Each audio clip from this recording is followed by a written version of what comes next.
My sister waved her new country club card like a scepter, while our parents applauded as if she had cured a disease. I simply gripped the heavy, wax-sealed envelope beneath the table. When she smirked and asked if I was still playing with my little charity, my phone vibrated against my thigh. Royal Security was requesting confirmation for my arrival. Mallory had paid $50,000 for a seat at the table, but I was the one being summoned by a throne. My name is Brooklyn Moore, and if there is one skill I have perfected over 3 decades of navigating my family, it is the art of becoming invisible in plain sight. I walked through the double mahogany doors of the Magnolia Crest Country Club with the specific intention of blending into the beige wallpaper. The air inside smelled of expensive floral arrangements and old money, a scent that was equal parts fresh lilies and desperation. It was a Sunday morning, specifically 11 o'clock, and the sunlight was streaming through the floor-to-ceiling windows, illuminating the dust motes dancing around the chandeliers that cost more than my first apartment. I adjusted the strap of my bag on my shoulder. It was a functional leather tote, scuffed at the corners, looking entirely out of place amidst the sea of designer clutches that surrounded me. Inside that bag, buried beneath a planner and a backup battery, sat a thick, cream-colored envelope. It was heavy, sealed with crimson wax, and stiff with the kind of cardstock that was not sold in office supply stores. I could feel its weight against my hip, a silent anchor keeping me grounded as I navigated the treacherous waters of social climbing that my family called Brunch. My sister, Mallory, was already seated at our usual table near the terrace, waving to a waiter with a gesture that was less about getting attention and more about practicing her queenly wave. My parents, Warren and Celeste, flanked her like proud bodyguards protecting a national treasure. I took a breath, smoothed down my blazer, and approached. "Brooklyn," my mother said, her tone suggesting she was surprised I had actually shown up, despite having confirmed my attendance 3 times. "You're late? We almost ordered without you." "Good morning, Mother," I said, pulling out my chair.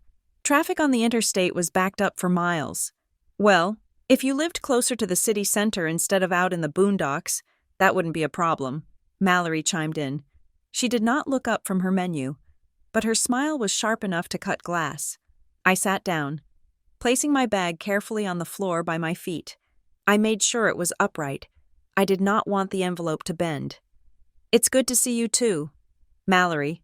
The waiter arrived to pour water, and the performance began. This was not a meal. It was a stage play, and we all knew our lines. My father cleared his throat, a sound that usually preceded a lecture on fiscal responsibility or a critique of my life choices. Today, however, his face was flushed with a ruddy excitement. "Before we order," Dad announced, his voice booming slightly too loud for the hushed atmosphere of the dining room. "Mallory has some news." Mallory set her menu down. She waited for the dramatic pause to stretch out, letting the silence hang until the couple at the next table glanced over. Then, with the flourish of a magician revealing the prestige, she reached into her tiny, glittering purse and slapped a piece of plastic onto the table. It was gold. It was shiny. It had her name embossed in raised letters that caught the light. "Full voting membership," Mallory declared. She leaned back, crossing her arms, looking at us as if she expected us to bow. "Graham and I were approved yesterday afternoon. No wait list, no probationary period, full access." My mother gasped, clasping her hands to her chest. "Oh, Mallory. Oh, honey, that is incredible. Do you know how hard it is to get full voting rights in your first year?" "We know," Dad said, picking up the card and examining it like a diamond. "Graham is a miracle worker. This puts you in the inner circle, Mal, the absolute inner circle." "It wasn't just Graham," Mallory said, snatching the card back and placing it next to her water glass, ensuring it remained visible to anyone walking by. "The board loved my proposal for the charity auction committee. They said I brought a fresh, youthful energy that Magnolia Crest has been missing." I looked at the card. It represented an initiation fee of $75,000 and monthly dues that could feed a family of 4 for a year. It was a rectangle of plastic that my family believed could be exchanged for respect. "Congratulations," I said. My voice was steady. "That is a significant investment." "It's not an investment, Brooklyn," Mallory corrected me, her tone dripping with condescension. "It is a lifestyle, but I wouldn't expect you to understand the nuance of high society networking." "We have to celebrate," Mom said, signaling the waiter. "Champagne, the good bottle, the one listed at $400. As the waiter scurried off, Mallory leaned in, her eyes gleaming.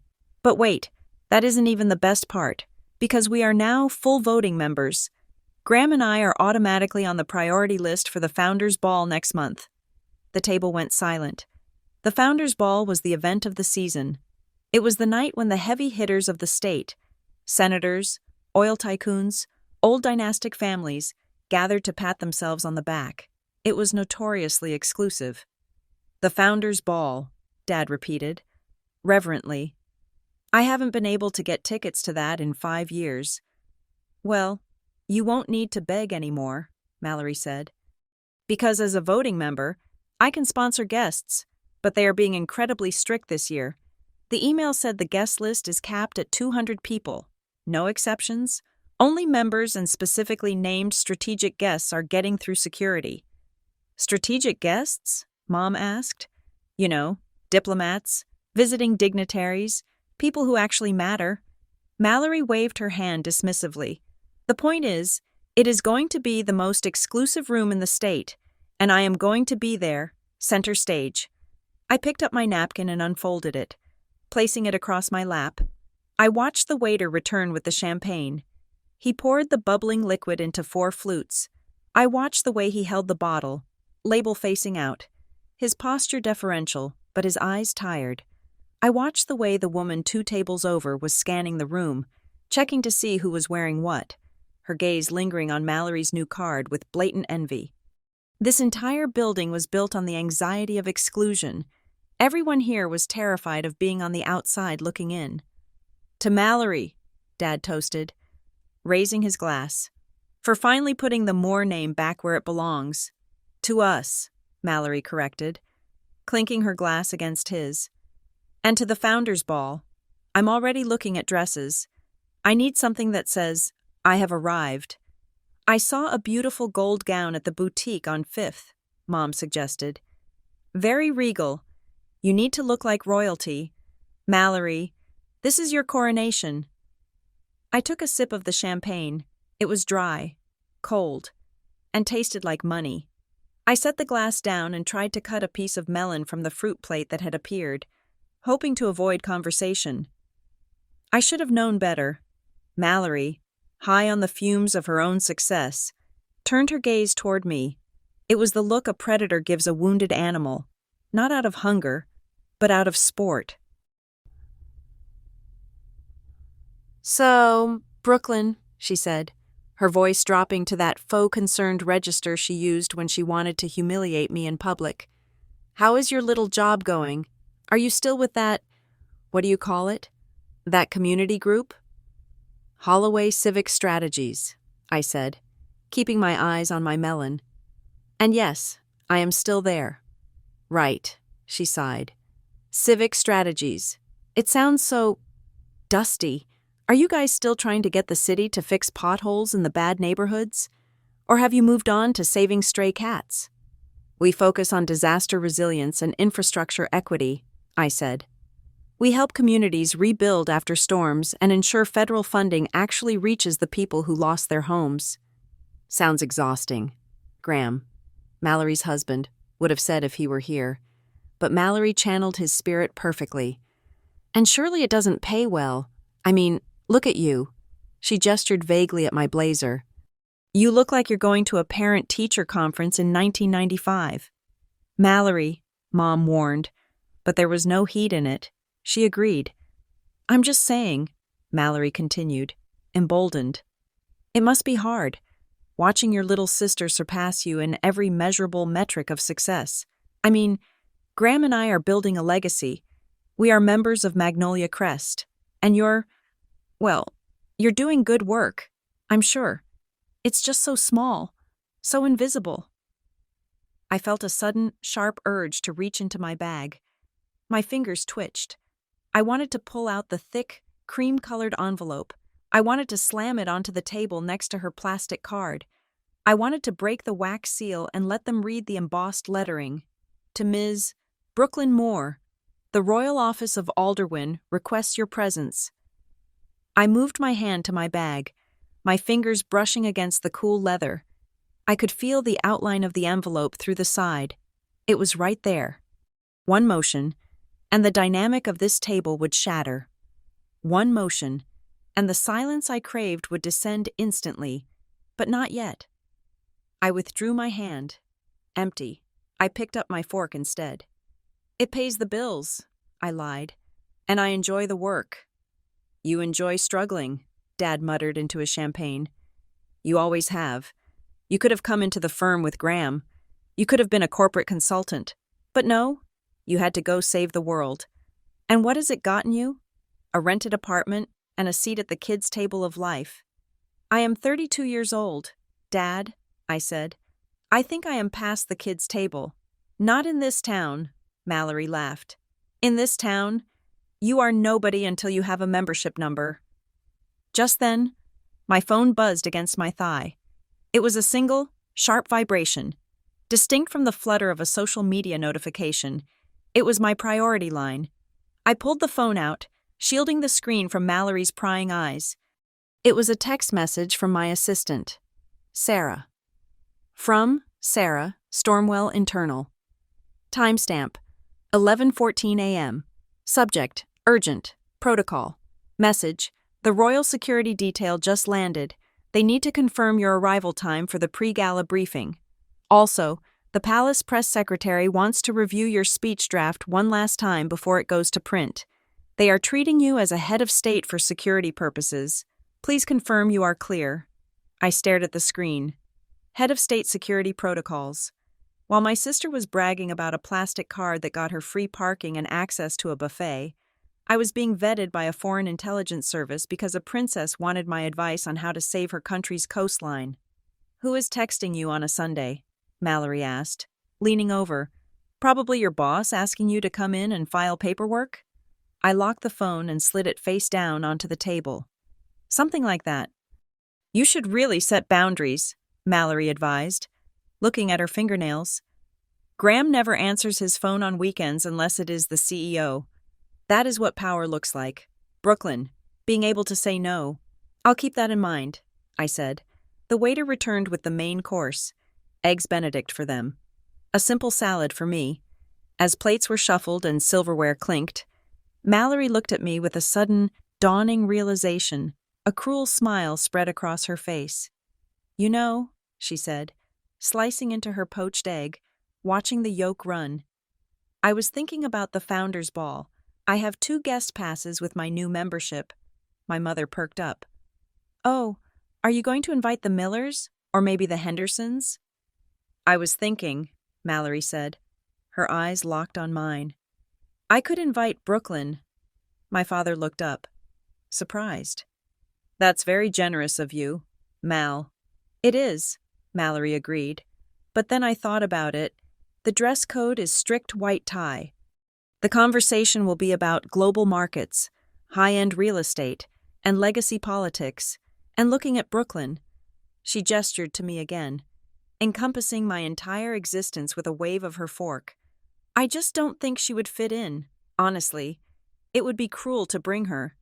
She would be standing in the corner all night, holding a drink she can't afford, looking completely lost, don't you think?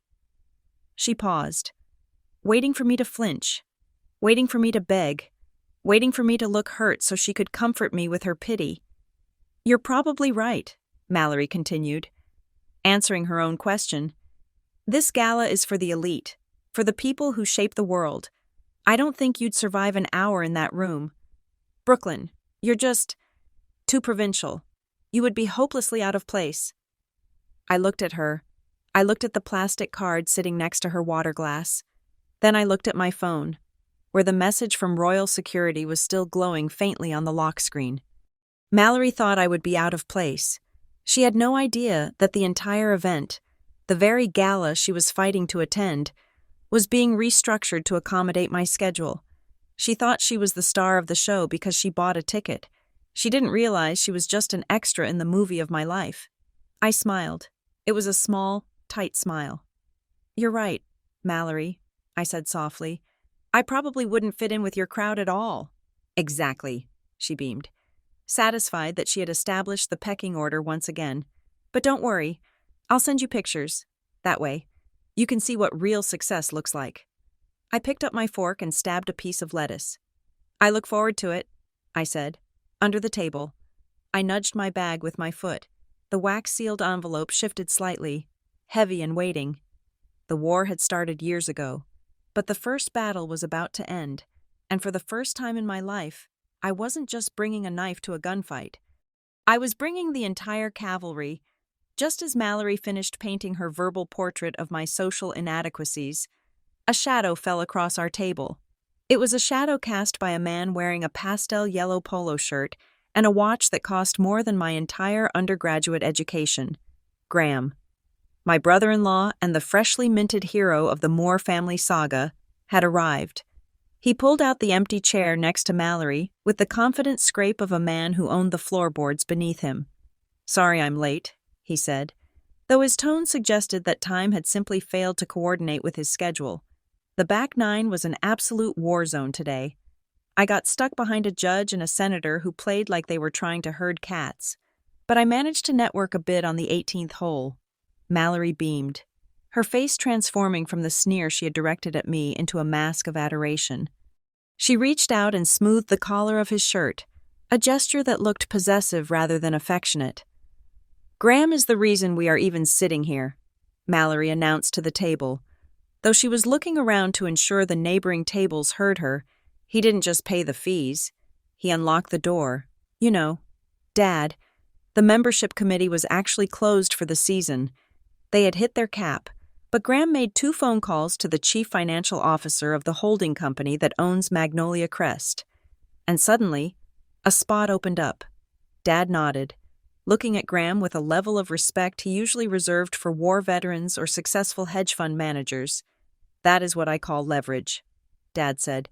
"It is not just about having the money. It is about knowing which lever to pull." Graham shrugged, picking up the menu and scanning it without really reading. "It is just how the world works. Warren, you have to know the gatekeepers. And once you are inside, the game changes. You are not asking for permission anymore. You are setting the rules." My mother, Celeste, let out a long, shuddering sigh. She looked around the dining room, her eyes misty, taking in the high ceilings, the linen tablecloths, and the muted sound of silverware clinking on fine china. It was a look of religious ecstasy. "You know," she began, her voice trembling slightly with emotion.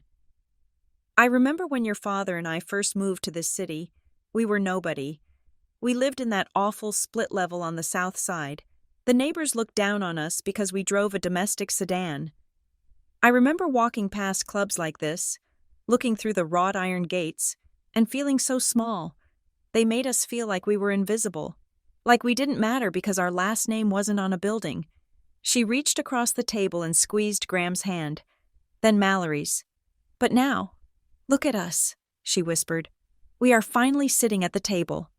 We are not just guests. We are members. We have arrived. It feels like justice." I took a slow sip of my iced tea. Justice.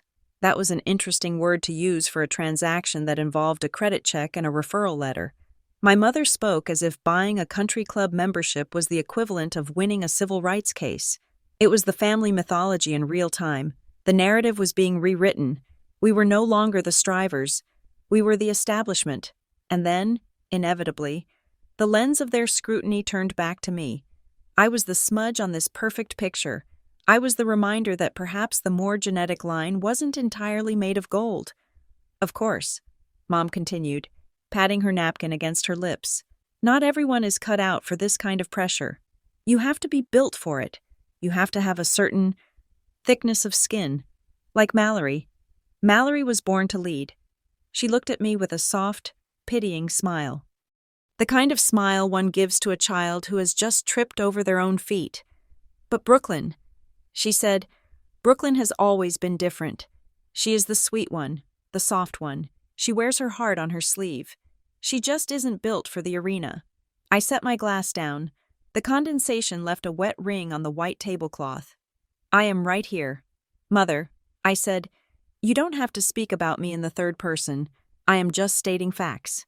Honey, she said, you chose a different path, a quieter path, and that is fine. Really, we need people who care about small things. Graham looked up from his menu, finally acknowledging my presence. Oh, right. Mallory was telling me you are still at that nonprofit. What was it called? Holloway Civic Strategies? He said the name as if it were a punchline. He pronounced each syllable with a distinct lack of interest, turning the name of my workplace into a synonym for unemployment. We are a resilience consultancy, I corrected, though I knew the words would bounce off him like pebbles off a tank. We work with municipal governments to secure federal infrastructure grants. Right, Graham said, chuckling. Grants. That means asking for money, right? It is basically begging with better paperwork. The table laughed. It was a polite, brittle sound. I'm just saying, Graham continued, leaning back as the waiter approached to take his order. It is cute. It is nice that you want to help the community, but let's be honest. Brooklyn, you are not moving the needle. You are filling potholes. Real change happens in boardrooms. Real change happens when people like us sign checks. I thought about the storm surge barrier project I had negotiated last month. A project that would protect 40,000 homes from the next hurricane. A project that involved coordinating 3 state agencies and the Army Corps of Engineers. I thought about the late nights, the strategic maps, the lives that would literally be saved because of the work I did. And then I looked at Graham, who was currently debating whether to add lobster to his omelet. It is honest work, I said simply. Mallory placed a hand on my arm. Her nails were manicured into sharp, red points. Don't get defensive. Brooklyn, we are just worried about you. You seem so stagnant. I mean, look at this place. Don't you want this? Don't you want to be part of the inner circle? She gestured around the room again. Actually, Mallory said, her eyes lighting up with a new idea. I was talking to the membership director earlier. Next year, after Graham and I have established ourselves, we might be able to pull some strings for you. She paused for effect. They have an associate membership package, she said. It is for lower-income applicants, young professionals who haven't quite made it yet. You get access to the pool on weekdays, and you can dine here on Monday nights when the kitchen is testing the new menu. It is very restricted. Obviously, no voting rights, no guest privileges, and you have to enter through the side gate near the tennis courts, but it is a start. Graham nodded in agreement.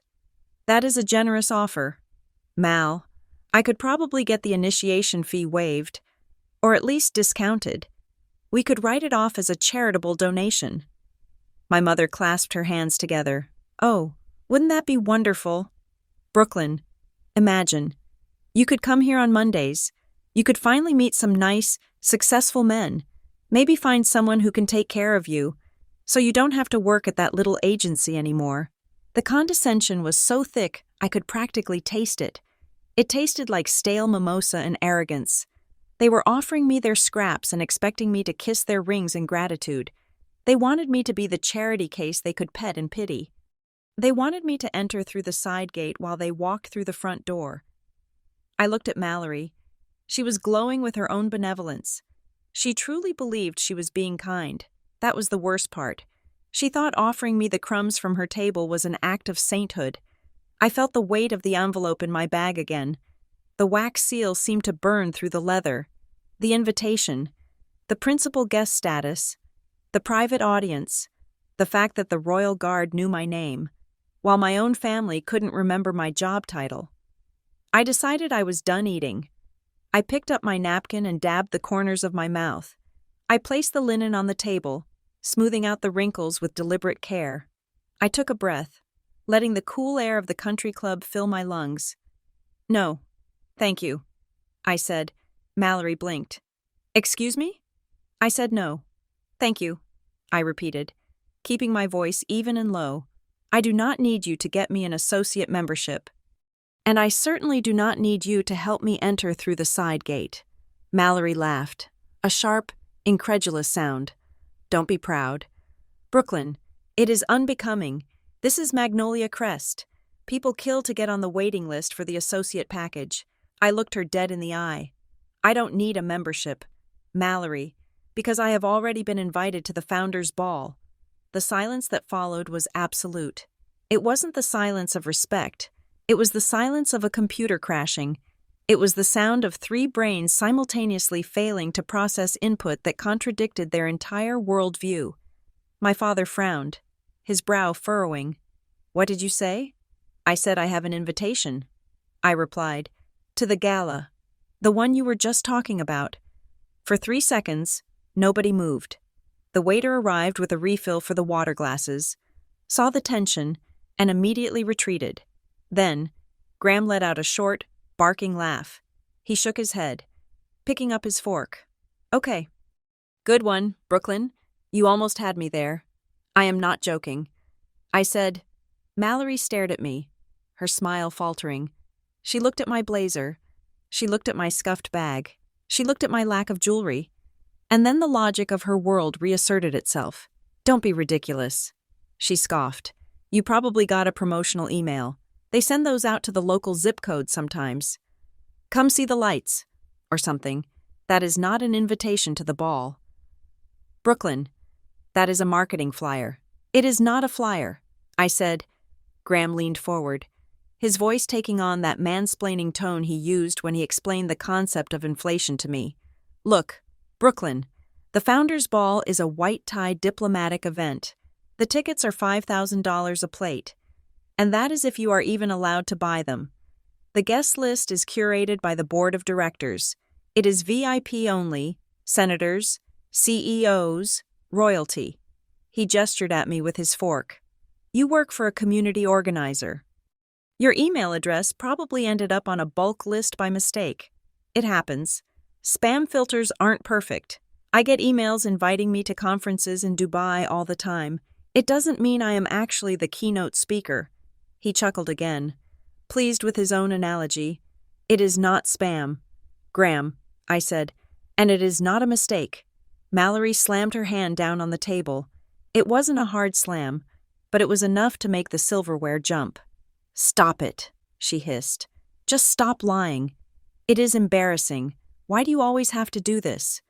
Why can't you just be happy for us? Why do you have to invent these fantasies just to make yourself feel important? I am not inventing anything, I said calmly. Then show me, she demanded. Show me the email. I don't have an email, I said. Graham threw his hands up. Exactly. No email.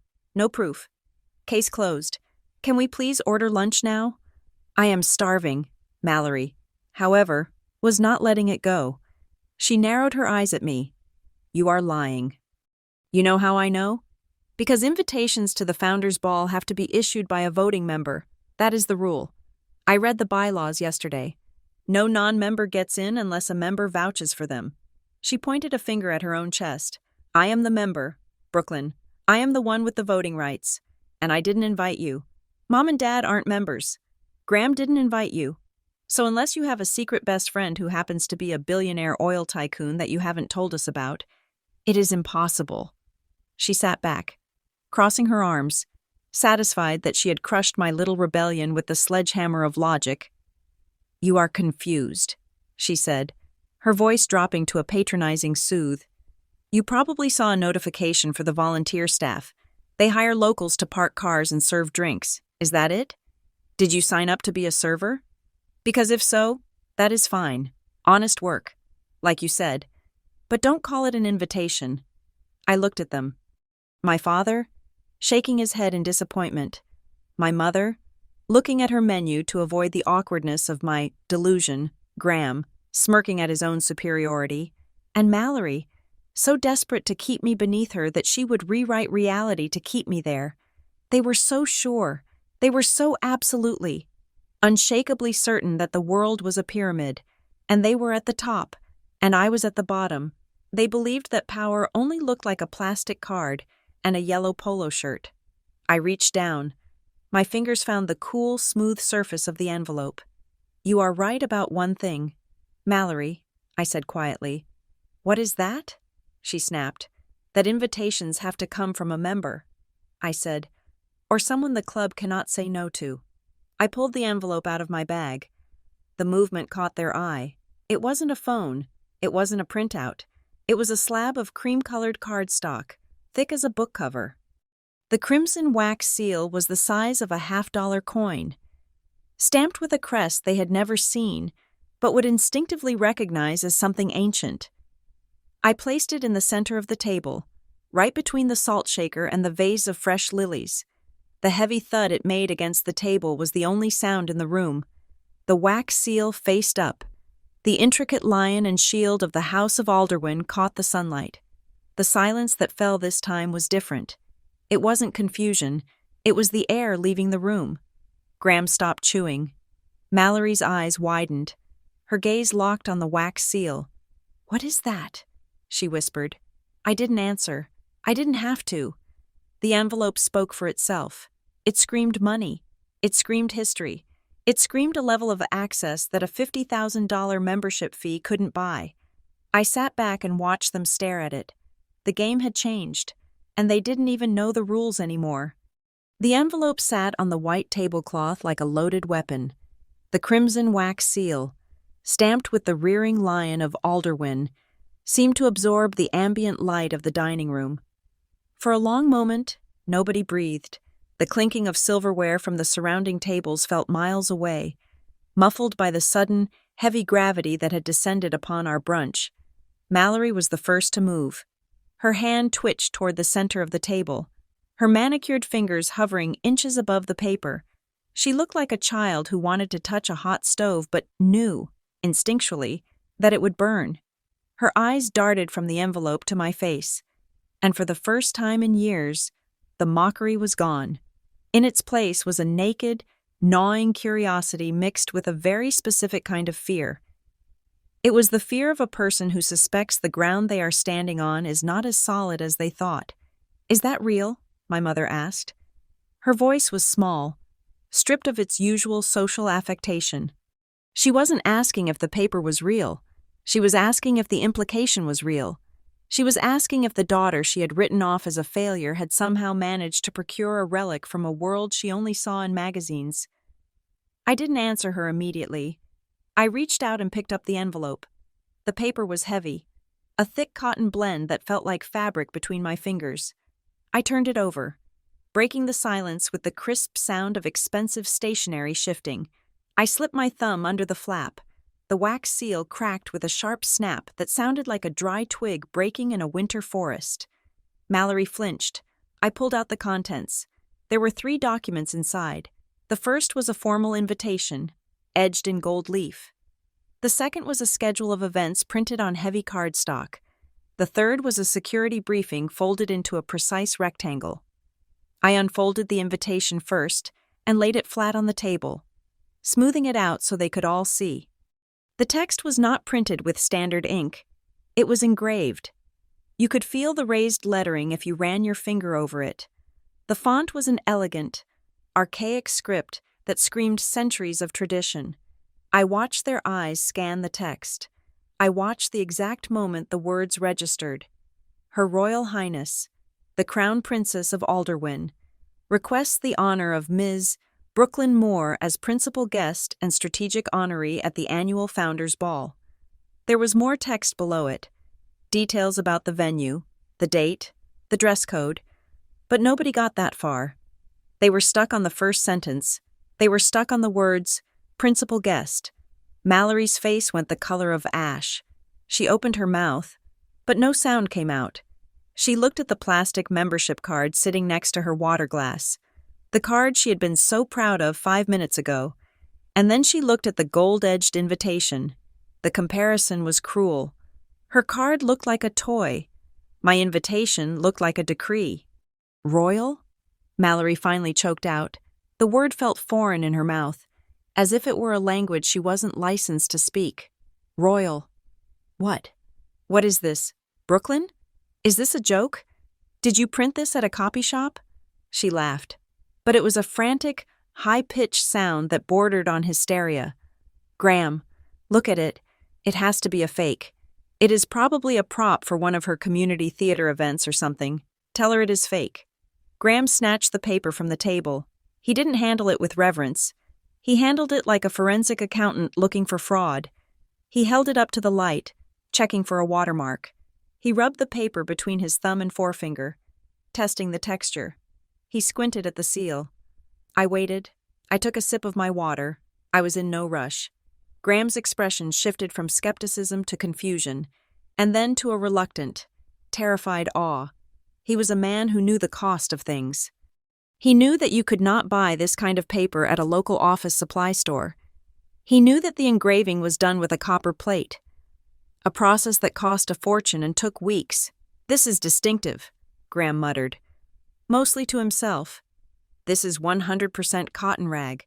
And this crest? This isn't a generic clip art. This is the official seal of the House of Alderwin.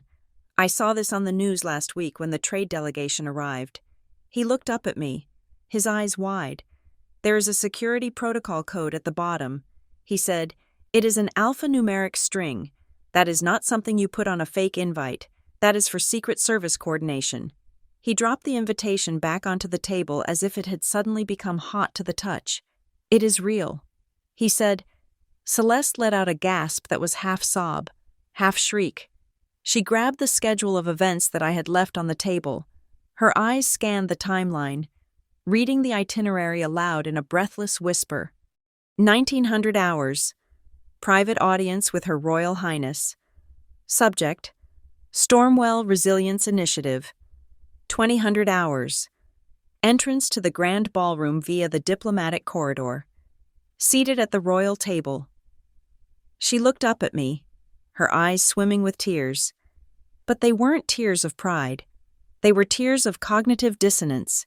She couldn't reconcile the daughter she knew, the one she pitied, the one she thought needed saving, with the woman described in this document, seated at the royal table. Mom repeated, "Brooklyn, they put you at the head table? With the princess?" "No," I corrected her gently. "They didn't put me there. They requested me there." "Why?" The question came from my father. Warren Moore was a man who believed in cause and effect, usually measured in dollars and cents. He had spent the last 20 minutes celebrating a country club membership as the pinnacle of human achievement. Now, he was looking at something that made that membership look like a coupon for a free sandwich. He leaned forward, his elbows on the table, ignoring the food that was getting cold.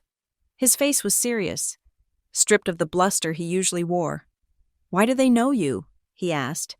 It was the first time in my 32 years that he had asked me a question about my life and actually wanted to hear the answer. He wasn't asking to critique. He was asking because his worldview had just been punctured, and he needed to understand what was on the other side. I looked at him. I looked at the man who had told me, time and time again, that my work was a hobby, that I was wasting my potential, that I needed to get a real job. "They know me because of the work you think is invisible." "Dad," I said. My voice was steady, calm, and quiet. I didn't need to shout. The invitation was doing all the shouting for me. I continued, measuring my words carefully. The House of Alderwin is a maritime nation. They are facing rising sea levels and increasing storm severity, just like the coastal communities I work with here. Last year, I designed a community-led flood mitigation framework called Stormwell. It is a model for how to rebuild infrastructure without displacing the local population. I pointed to the invitation. The princess read my white paper 3 months ago. Her chief of staff contacted me to see if the model could be adapted for their coastline. We have been in consultations for 6 weeks. They are not inviting me because I paid a fee. They are not inviting me because I know a guy who knows a guy. They are inviting me because they need my brain. I took a breath. Because the things I do, Dad, do not need a membership card to prove their value. The silence that followed was heavy enough to crush a car. Graham looked down at his plate, suddenly very interested in his lobster omelet. He had just bragged about opening doors and leverage. He realized now that while he was playing with keys, I had been invited to redesign the lock. Celeste reached out and touched the edge of the invitation, stroking the gold leaf. "Oh, Brooklyn," she whispered. "Why didn't you tell us? We could have prepared. We could have told people." "You mean you could have bragged?" "I thought, I did tell you," I said aloud. "I told you about the Stormwell project at Thanksgiving. I told you about it when I got the grant funding in December. You told me it sounded nice and asked if it came with a raise." Mom flinched as if I had slapped her. But Mallory was the one I was watching. My sister hadn't moved. She was staring at the invitation with a look of pure, unadulterated horror. It wasn't just shock. It was a realization that her entire victory, her big day, her coronation as a member of Magnolia Crest, had just been obliterated. She had spent $50,000 to be someone. And in 1 second, with one piece of paper, I had made her nobody again. She looked at the line that said, "Principal Guest." Then she looked at the line that said, "Private Audience." Her lips moved, forming words before she spoke them. She was calculating. She was running the social math in her head, and the numbers were coming up catastrophic. She leaned in, her voice dropping to a hiss that was meant only for us, but it carried the weight of a scream. "Brooklyn," she said, "do you realize what this means?" "I think I do." I said, "No, you don't," she snapped, her eyes wild. "The gala is my debut. It is supposed to be my night. Graham and I are the new voting members. We are supposed to be the ones being introduced. We are supposed to be the ones people are impressed by." She pointed a shaking finger at the invitation. If you walk in there as a strategic honoree and sit at the royal table." She swallowed hard, her throat clicking. "Then who am I?" I didn't answer. I let her answer it for herself. She looked around the dining room, at the other tables where people were laughing and eating, oblivious to the drama unfolding in our corner. She looked at the waiters who would soon be bowing to me. "Not her, if anyone at the club sees this," she whispered, her voice trembling. "If anyone finds out that my sister who drives a 10-year-old car and works for a nonprofit, is the guest of honor, while I am just a standard member." She closed her eyes, and a tear leaked out. It wasn't a tear of sadness. It was a tear of vanity being crushed. "I won't be Mrs. Graham Miller, the new influential member," she said, her voice barely audible. "I will just be the sister of the woman the royals invited. I will be your footnote." Graham reached over and put a hand on her shoulder, but she shrugged it off violently. "This ruins everything," she hissed at him. "You said this membership made us elite. You said we were at the top." "We are," Graham said weakly. "We are members." "Mal, that still means something. It means nothing if she is sitting higher than us." Mallory nearly shrieked, though she kept her volume just low enough to avoid a scene. I looked at them. I looked at the panic in their eyes. For years, they had made me feel small so they could feel big. They had used my humility as a mirror to reflect their own grandeur, and now, simply by existing, simply by doing my work, I had shattered that mirror. I didn't feel triumphant. I didn't feel happy. I felt a strange, cold clarity. I reached out and took the invitation back. I folded it along the crease, the paper crisp and sharp. I slid it back into the envelope. I tucked the envelope back into my bag. The table looked empty without it. "You don't have to worry." "Mallory," I said, "I am not going there to network. I am not going there to be seen. I am going there to work." "But you will be seen," she whispered. "Everyone will see you. And when they ask me who you are, what am I supposed to say?" I stood up. I picked up my bag. "You can say whatever you want." I said, "You usually do." I looked at my parents. Dad was still staring at the spot where the invitation had been, lost in thought. Mom was looking at me like I was a stranger she desperately wanted to befriend. "I have to go," I said. "I have a briefing call at 1400 hours. I didn't wait for them to dismiss me. I didn't wait for them to validate me. I turned and walked away from the table, as I walked toward the exit. I felt the heavy gaze of the entire room. They didn't know who I was yet. They just saw a woman in a generic blazer walking out of a country club. But in 3 weeks, they would know. And as I pushed open the double mahogany doors and stepped out into the bright, blinding sunlight, I heard Mallory's voice drift after me, a desperate plea to no one in particular. "We have to fix this," she was saying. "We have to fix the narrative, but some stories can't be fixed. Some stories just have to be endured." I did not make it to my car. The Sunday valet line at Magnolia Crest was a parking lot of luxury sedans and impatient egos, which meant I was stuck standing on the curb under the awning when my family caught up to me. I could hear the click of Mallory's heels on the pavement before I even turned around. They were frantic, breathless, and desperate to put the genie back in the bottle before the other club members noticed it was missing. "Brooklyn, wait," my mother gasped, reaching out to clutch my arm. Her grip was tight, bordering on painful. "We are not done talking about this. You cannot just drop a bomb like that and walk away." I turned to face them. The sun was high now, glaring off the hood of a silver convertible. But the real heat was coming from Mallory. She looked like she was vibrating. "We need to understand," Graham said, trying to regain his composure. He adjusted his watch, a nervous tick I had noticed years ago. "You said this resilience network of yours is the reason, but I have heard you talk about your work for a decade. You always made it sound like, well, like you were passing out blankets at a shelter." I looked at him, and then I looked past him, into the distance of the last 10 years. It wasn't that I had made it sound small. It was that they had decided to hear it small. For 8, maybe 10 years, I had been the family footnote. I was the pause in the conversation between my father's golf scores and Mallory's promotions. Every time I opened my mouth to speak about my career, I could see their eyes glaze over. I became background noise. I remembered the exact moment Stormwell started. It was 6 years ago. After Hurricane Harper devastated the coast, I was standing in knee-deep mud, watching a family try to pull a wedding photo album out of a pile of wet drywall. The government response was slow. The funding was tangled in red tape, and the contractors were predatory. I realized then that we didn't need more charity. We needed better systems. So I built one. I founded the Stormwell Resilience Network with a laptop and a singular obsession.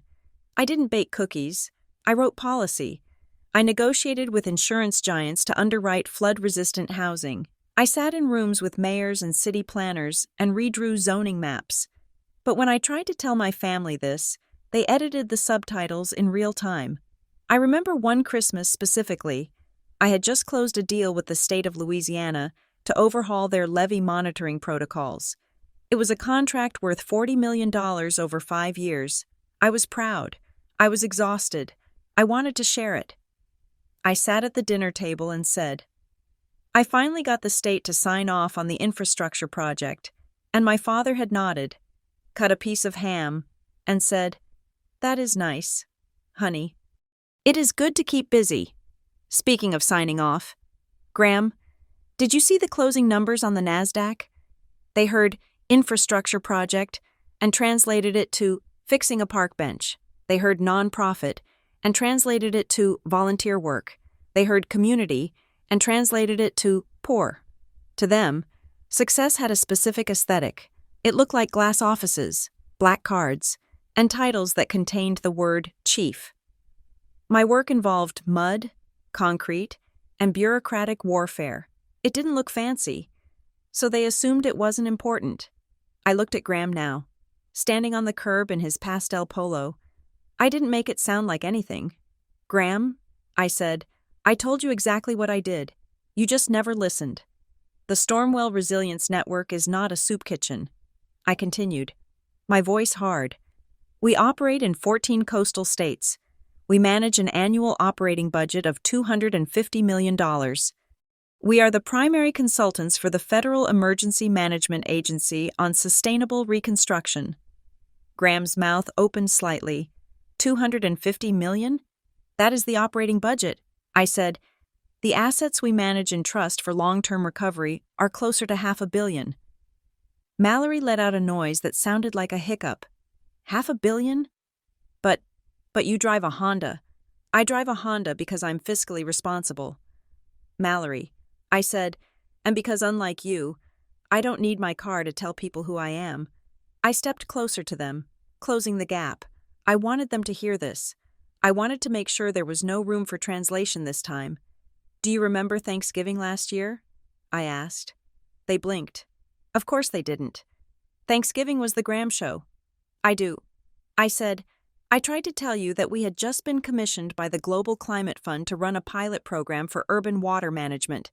I tried to tell you that it was a massive honor.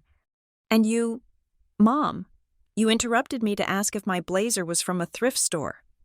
Celeste looked down at her shoes, and then, I said, turning to Dad, you told me that if I needed money for rent, I could just ask. You offered me a loan. You thought I was broke because I wasn't bragging about my bonus. I took a breath. The House of Alderwin is an island nation, I explained, breaking it down into the simplest terms possible. They are losing 2 inches of coastline every year.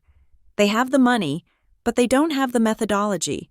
They spent 3 years looking for a partner who could build infrastructure that works with the water, not against it. I pointed to the bag on my shoulder, where the invitation lay. They found Stormwell. They studied our data from the Florida recovery projects. They realized that my model saved the insurance companies 40% in payout costs while keeping 90% of the residents in their homes. To them, I am not a charity worker. I am the architect of their survival. I watched the realization wash over them. It wasn't just surprise. It was embarrassment. They were realizing that while they were climbing the ladder of local social status, I had been building an elevator in the building next door. Celeste put a hand to her mouth. Her eyes filled with tears again, but this time, it wasn't the theatrical weeping she used to get her way. It was the frantic, blotchy flushing of shame. "Why didn't you say it like that?" she cried, her voice cracking. "Why didn't you explain it clearly? We just thought you were struggling. We wanted to help you." She looked at me with a pleading expression, as if my silence had been a trap I laid for them. "I never thought you were doing something this big," she whispered. I looked at her, and for a second, I almost felt sorry for her.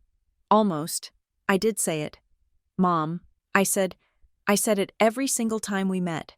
I used the words budget, strategy, contract, and federal. I spoke English. I leaned in. "But you have a filter. Mom, you and Dad and Mallory, you only hear things that sound expensive. If it doesn't sound like a country club, you tune it out. You couldn't hear my success because it didn't sound like yours." Warren looked like he had been punched in the gut. He was replaying 10 years of conversations in his head, realizing how many times he had cut me off to talk about a lease agreement or a car payment. "So," Graham said, his voice quiet, "the Royals, they are your clients?" "They are my partners," I corrected. "And the Founders Ball? That is not a party for me. That is a launch event. We are announcing the partnership to the American financial sector. That is why I am the strategic honoree. I am not there to dance. I am there to sign the treaty." Mallory had been silent during this exchange, her eyes darting back and forth between us. She was processing the budget numbers, the global reach, the fact that I was apparently a heavy hitter in a game she didn't even know was being played. But then, her survival instinct kicked in.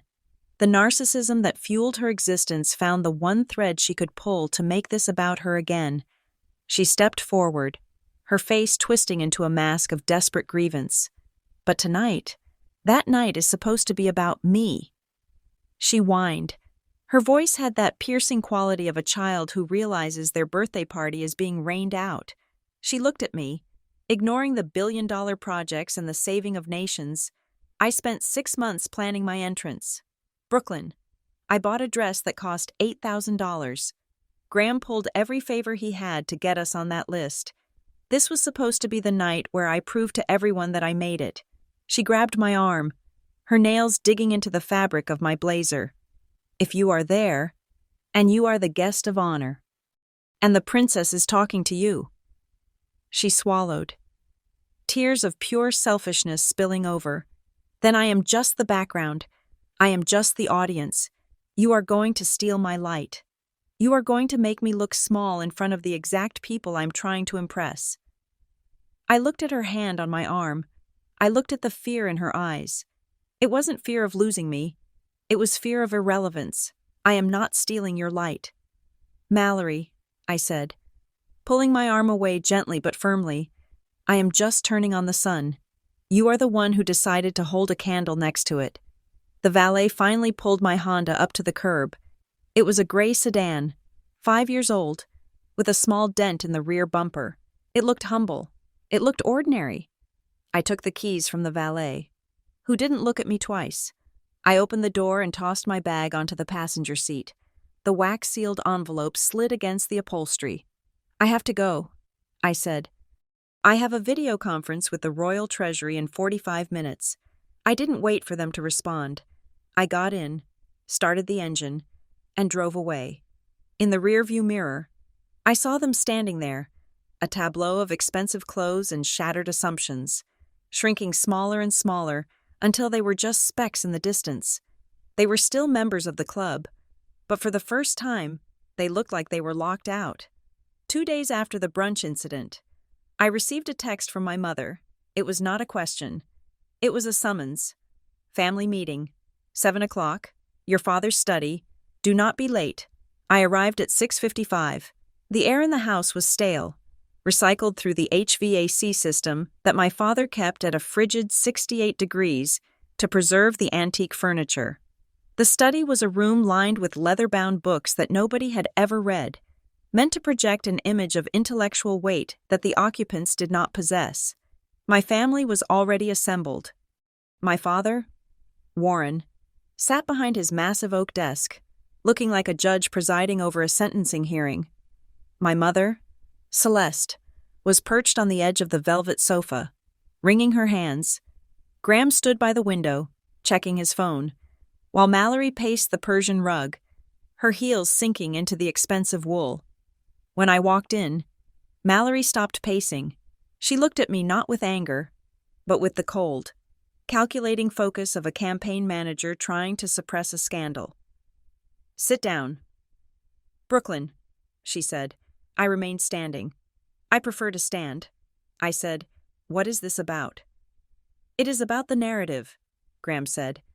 Turning from the window, he slipped his phone into his pocket and gave me a tight, corporate smile. We have been discussing the situation with the gala, and while we are impressed by your little consulting gig with the royals, we need to manage the optics. Manage the optics. I repeated. Mallory stepped forward. Her face was composed, her makeup flawless. She had clearly spent the last 48 hours rehearsing this speech. Look, she began, her voice reasonable and measured. Sunday was emotional. We were all surprised. But we need to look at the reality of the social ecosystem at Magnolia Crest. She gestured to Graham. Graham and I are the new faces. We are the voting members. The club is expecting us to be the center of attention for the new induction class. We have spent months building relationships, promising donors, and setting the stage. And? I asked. And, Mallory continued, her eyes hardening slightly. It would be extremely confusing for the membership if there were mixed messages. If you show up, flaunting this strategic guest title, it is going to distract people. It is going to raise questions. People will wonder why the sister of a member is sitting apart from the family. It looks messy. It looks fractured. So what are you proposing? I asked. Though I already knew the answer. Graham stepped in. It is a simple solution, really. A compromise. You attend the gala. Of course, we wouldn't want you to miss it, but you attend as our guest. I stared at him. You decline the royal seating, Graham explained, using his hands to shape the air. You tell your contacts that for personal reasons. You prefer to sit with your family. We will get you a seat at our table. It is not the head table, obviously, but it is very respectable. You can be Mallory's +1, that way. We present a united front. Mallory is the member. You are the supportive sister, and the hierarchy remains clear. I looked at them. It was breathtaking. Even when faced with the reality that I was operating on a global stage, they wanted to shrink me down until I fit into their purse. They wanted to edit me out of my own life so I wouldn't clash with their drapes. And the royal aspect? I asked. The work I'm doing? Mallory waved her hand dismissively. We just don't mention it. If anyone asks, you are doing administrative support for the delegation. Keep it vague. Don't mention the white paper. Don't mention the policy work. Just smile, nod, and let Graham and me handle the conversation. We know these people, Brooklyn. We know what they want to hear. They don't want to hear about flood zones. They want to hear about market trends. I felt a laugh bubbling up in my chest, but I suppressed it. It was a cold, hard thing. So, let me get this straight. I said, you want me to tell the Crown Princess of Alderwyn that I am declining her request for a private audience and a strategic briefing so that I can sit at table 42 and listen to Graham talk about interest rates? It is not table 42, Mallory snapped. It is table 8. I looked her in the eye. No, the word hung in the air. Excuse me? Graham said, blinking. I said no. I repeated, I am not going to the gala to be your prop. Mallory, I am not going there to make you look benevolent. I am going there to work. I have obligations that go far beyond your social anxiety. Mallory's composure cracked. The reasonable mask fell away, revealing the panic underneath. You are doing this on purpose, she accused, her voice rising. You are doing this to humiliate me. You know that if you walk in there with royal security, nobody is going to look at me. I will be invisible. I am not doing anything to you. I said, I am just existing.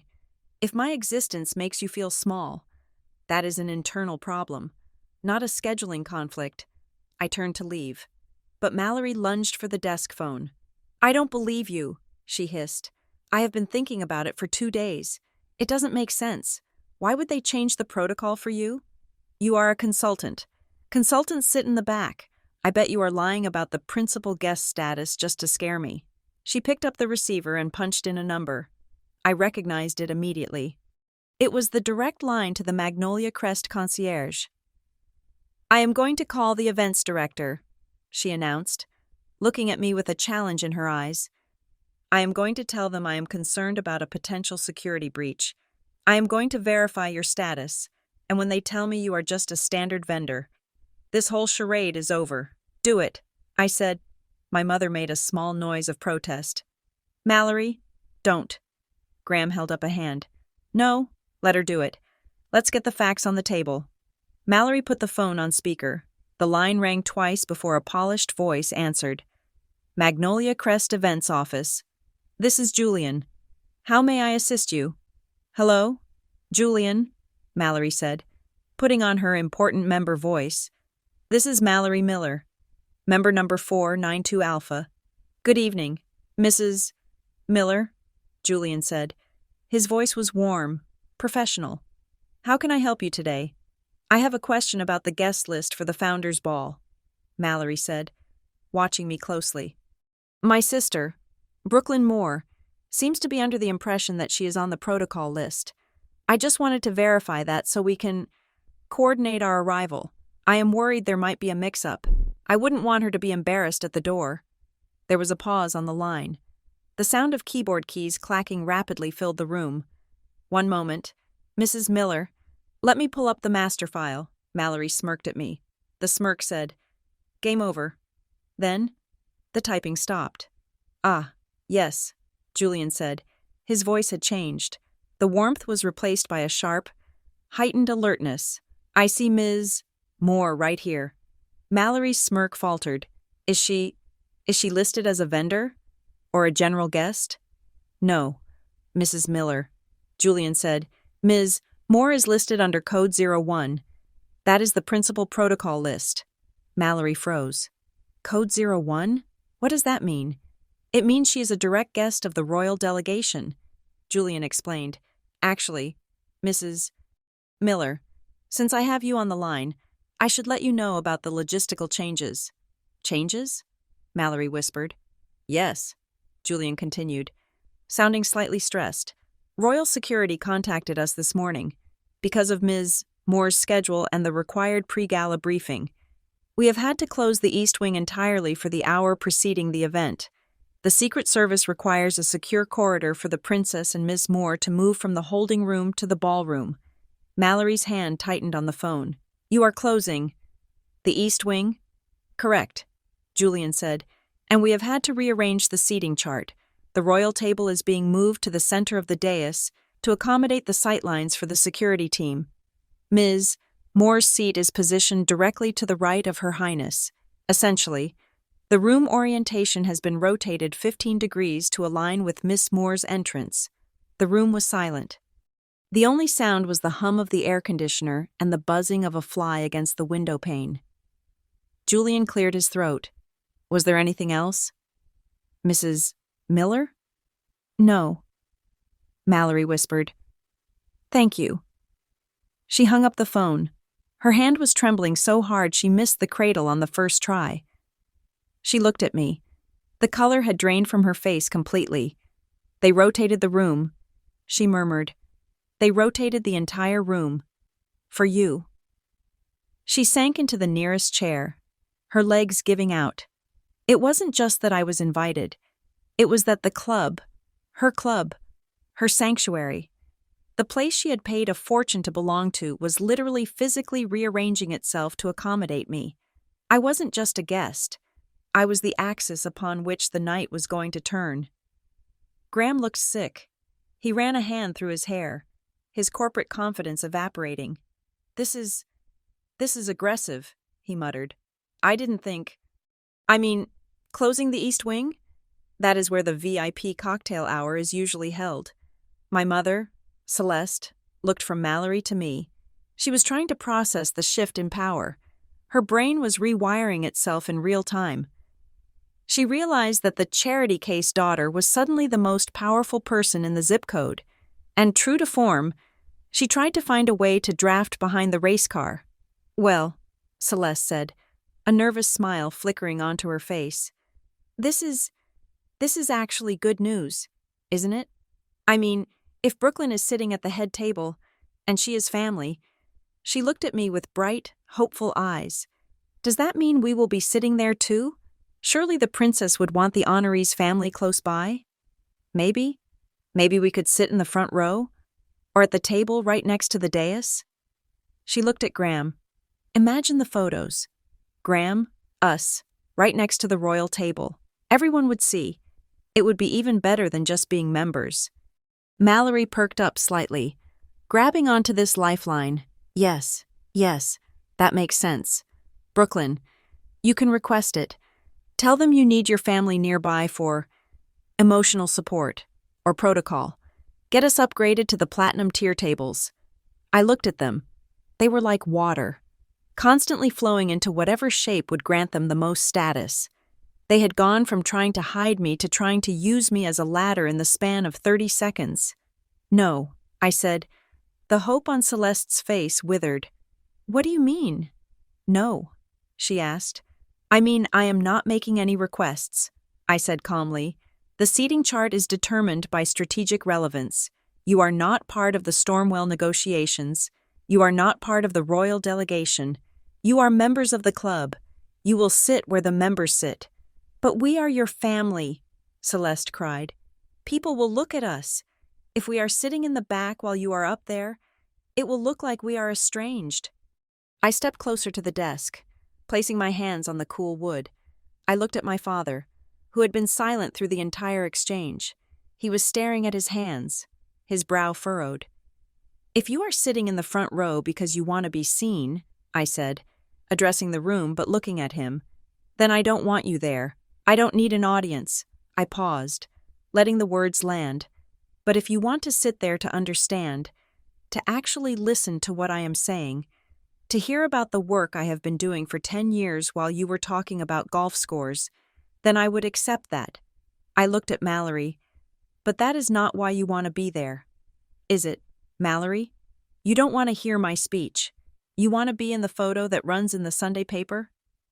Mallory looked away, her jaw tight. She couldn't deny it. So, no, I said, I will not ask for an upgrade. You have your tickets. You have your table. Enjoy the dinner." I turned to walk out. "Wait." The voice was deep, gravelly. It was my father. I stopped and turned back. Warren was looking up from his hands. He looked older than he had 10 minutes ago. He looked like a man who had spent his life collecting trophies only to realize he had been playing the wrong sport. He looked at Mallory, who was sulking in the chair. He looked at Graham, who was terrified of the social fallout. He looked at Celeste, who was worried about the seating chart. And then he looked at me. "They closed the East Wing," he said softly. It wasn't a question. It was a statement of fact. "Yes," I said. "For a consultant," he said. "For a partner." I corrected. He nodded slowly. He didn't offer a platitude. He didn't try to bargain. He just nodded.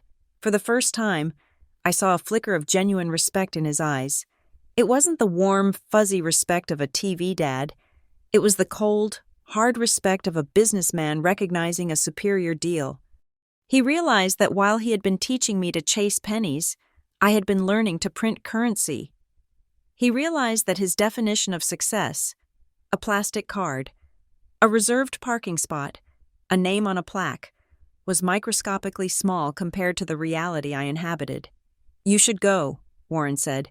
"You have a briefing to prepare for." "Dad," Mallory protested, "you are just going to let her leave? We haven't fixed the seating." Warren looked at his favorite daughter. "Be quiet." "Mallory," he said. The room went dead silent. He had never spoken to her like that. "She has work to do," Warren said.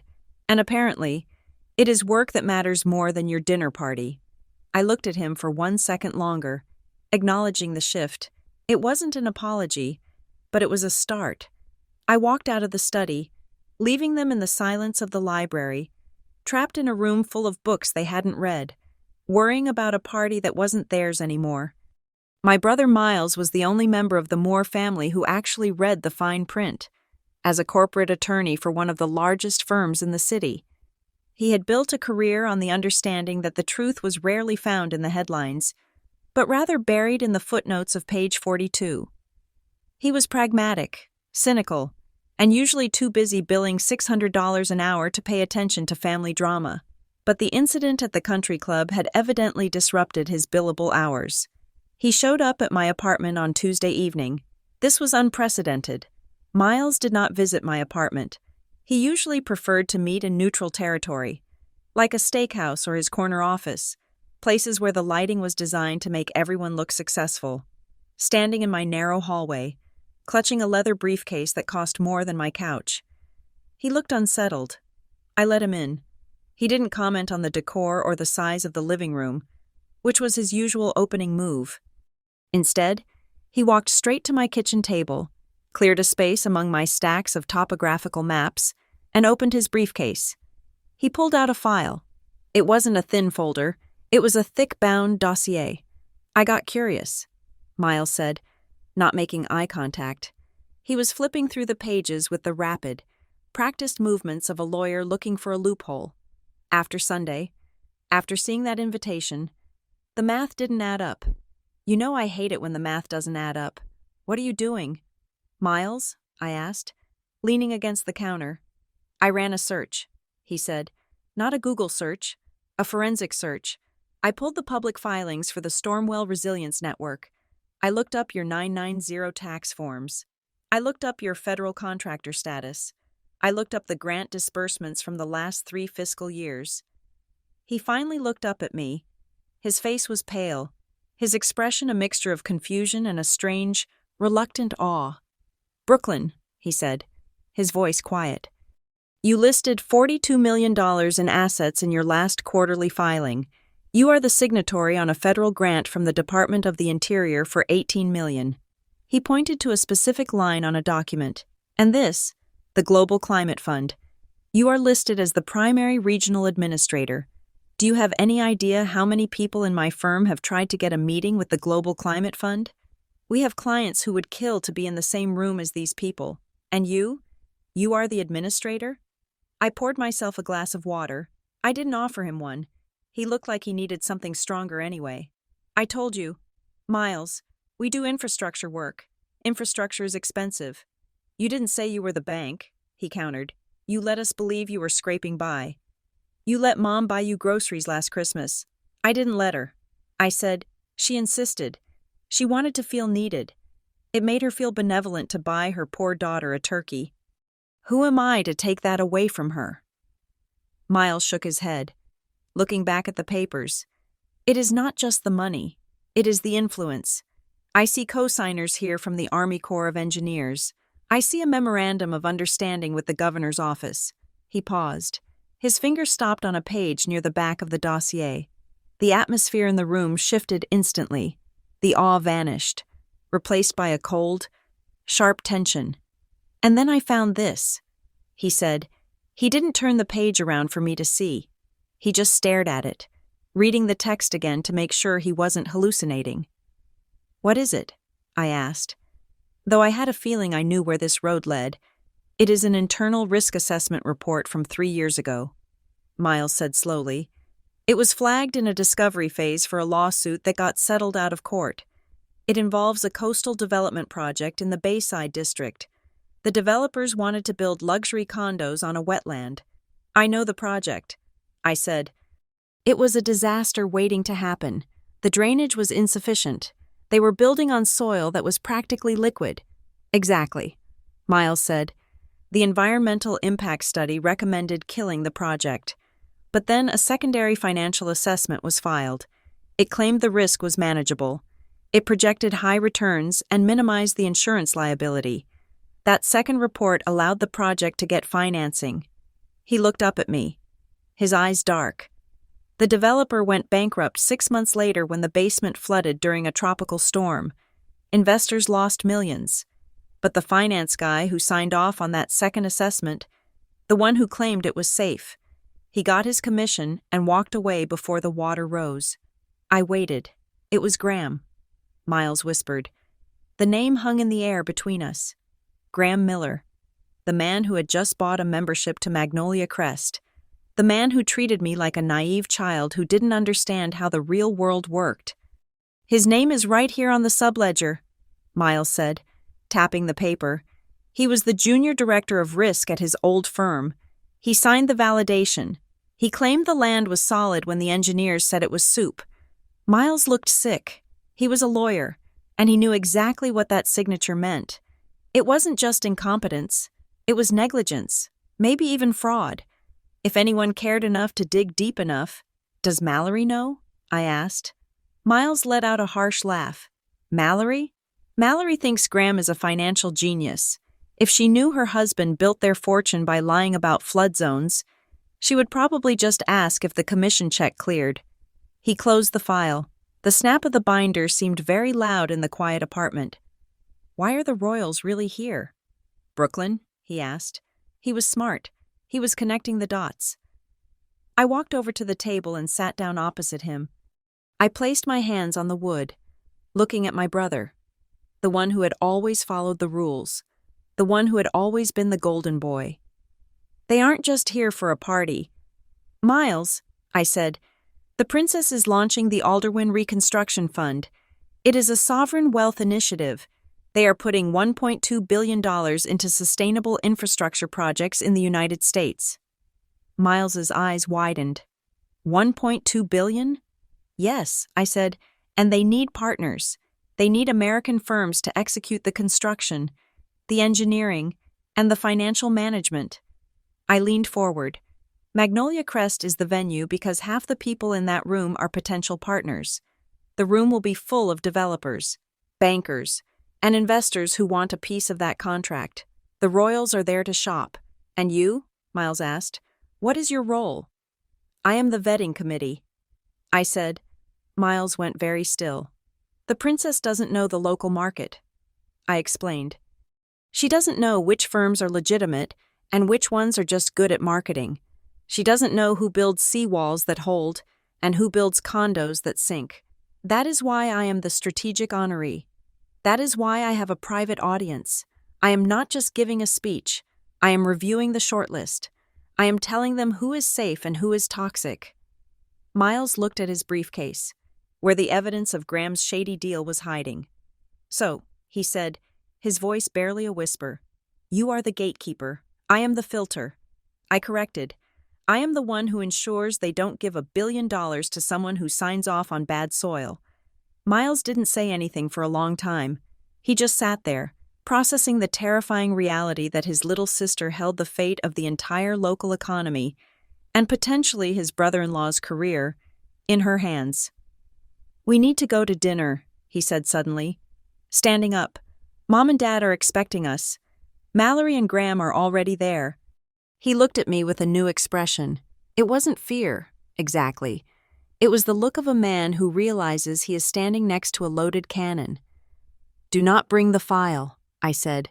He nodded. He left the file on my table. The dinner at my parents' house was a tense affair. The air was thick with the things that were not being said. Mallory was manic, talking too fast about dress fittings and hair appointments, trying to fill the silence with noise. Graham was drinking his scotch a little too quickly, his eyes darting around the room as if he sensed a trap but couldn't locate the trigger. Celeste was the wildest card, since the revelation at the brunch. She had undergone a complete personality transplant. She had pivoted from seeing me as a disappointment to seeing me as her greatest asset. And the whiplash was dizzying, you know, Celeste said, spooning potatoes onto my plate with aggressive hospitality. "I was telling the ladies at the bridge club today about Brooklyn." I told them. "My Brooklyn has always been a visionary," I said. "You all thought she was quiet. But I knew. I knew she was working on global affairs." She beamed at me. A smile that didn't reach her eyes. They were so jealous.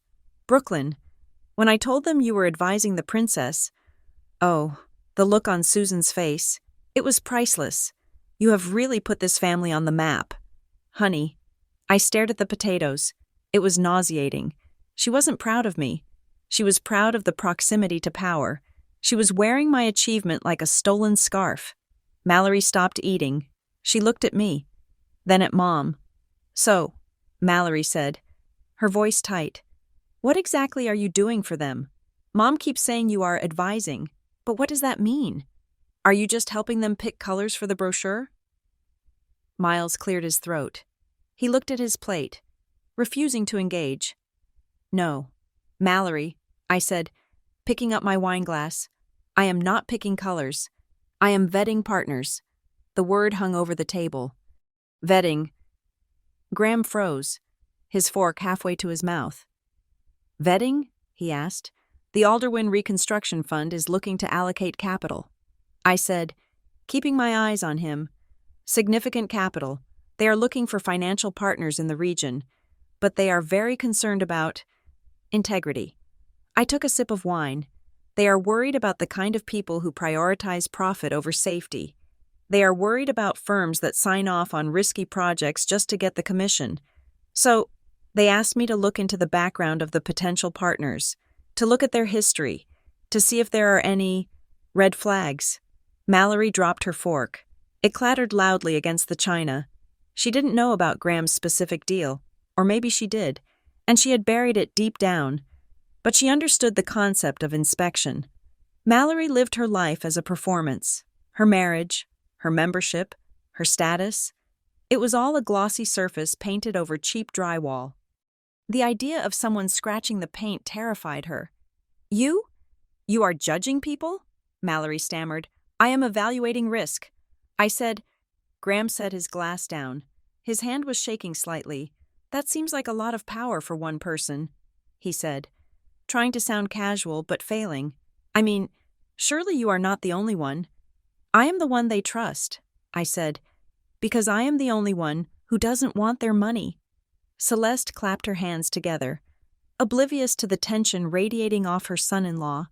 "Well, isn't that wonderful?" she chirped. "My daughter, the kingmaker.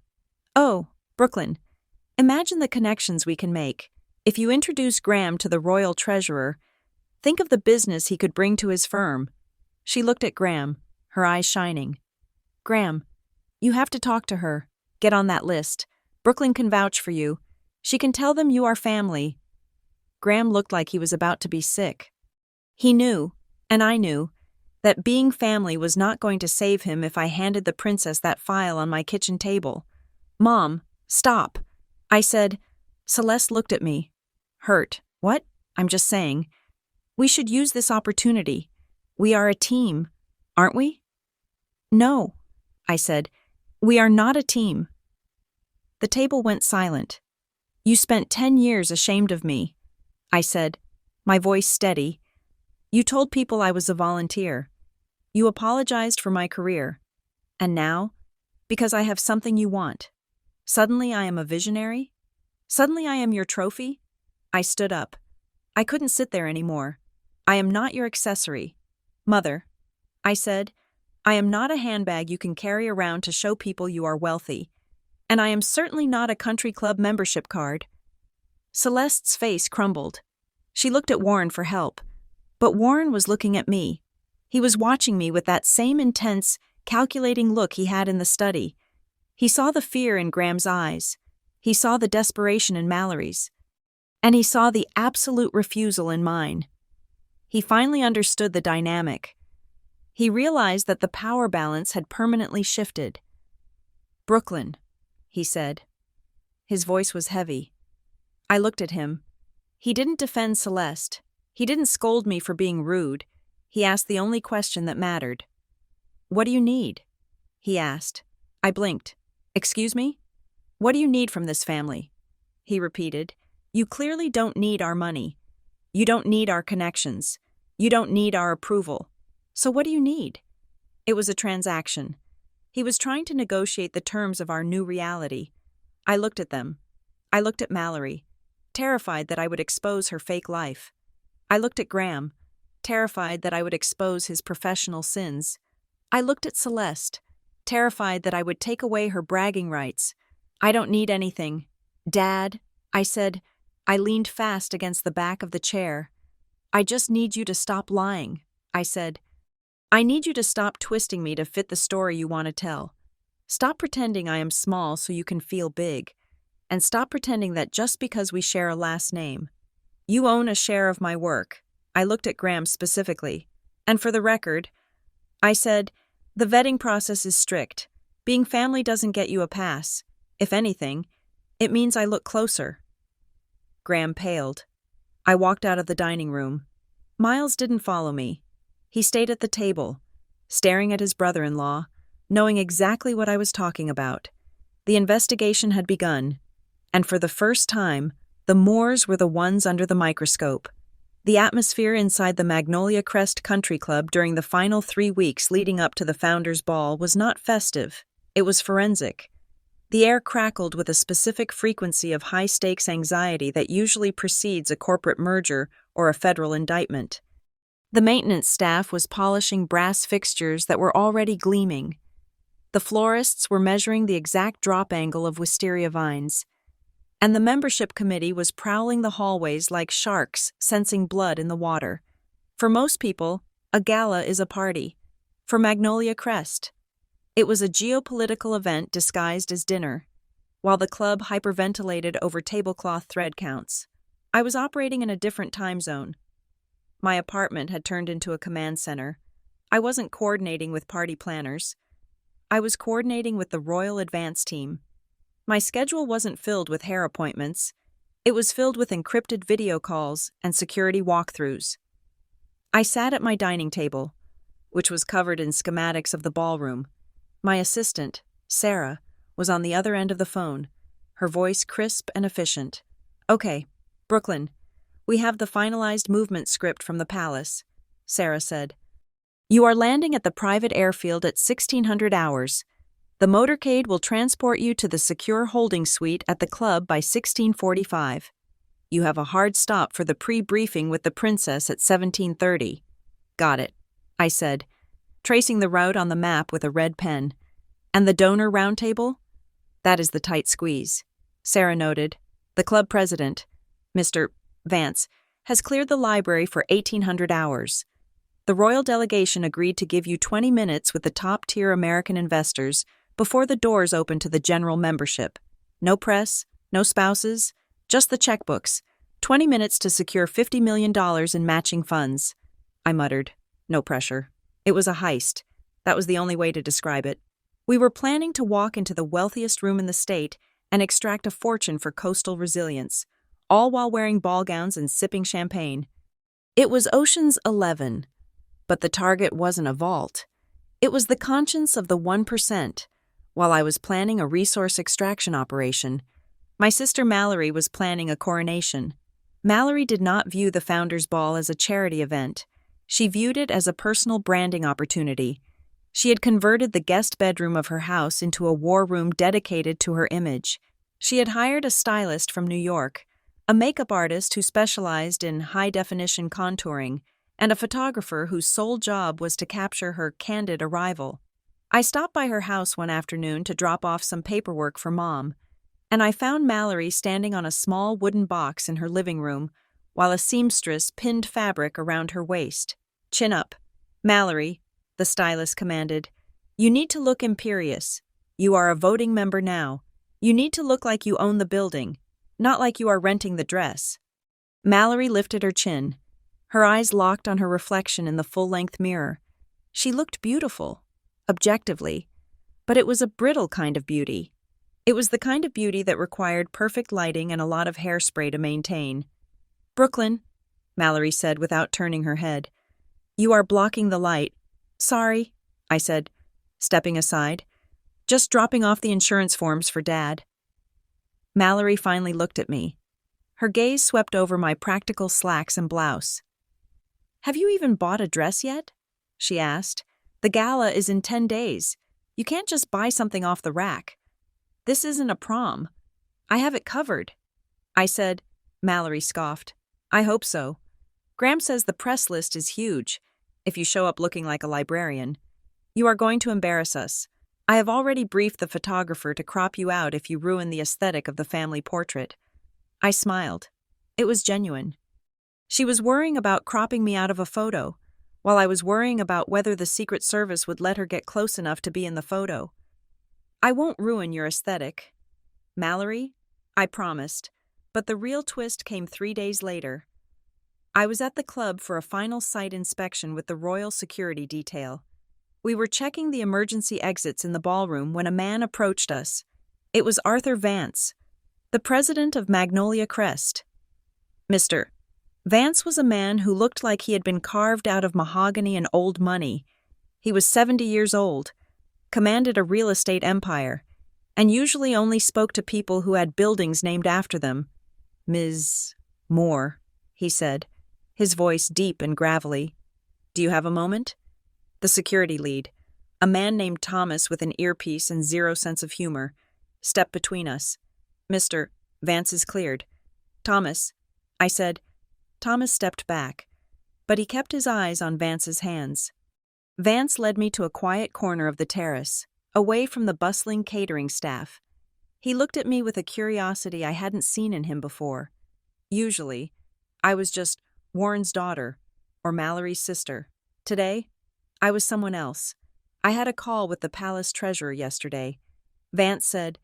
He leaned against the stone railing, looking out over the perfectly manicured golf course. I nodded. Regarding the venue logistics? Regarding the Stormwell Fund? Vance corrected. I went still. He told me about the partnership. Vance continued. He told me that Alderwin is putting up substantial capital, but they are looking for a local anchor, a legacy partner to legitimize the project in the American market. He turned to look at me. Magnolia Crest wants to be that anchor. Ms. Moore. I stared at him. You want the club to donate? Vance shook his head. No, we want to co-found. I have spoken to the board.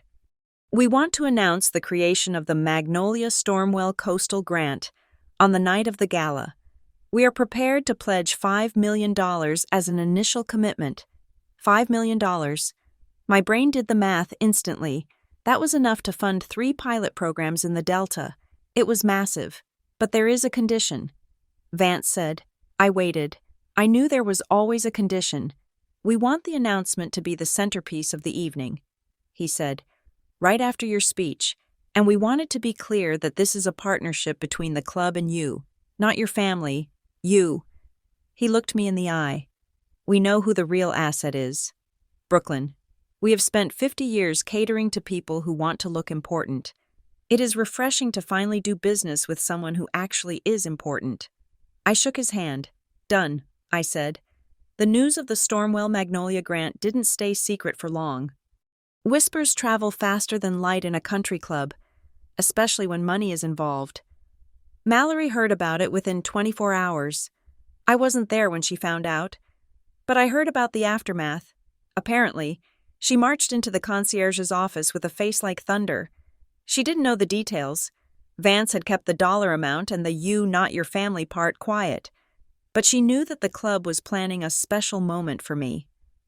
She couldn't handle it. The idea that the institution she had idolized was bending the knee to her outcast sister was physically painful for her. So, she tried to pull a power move.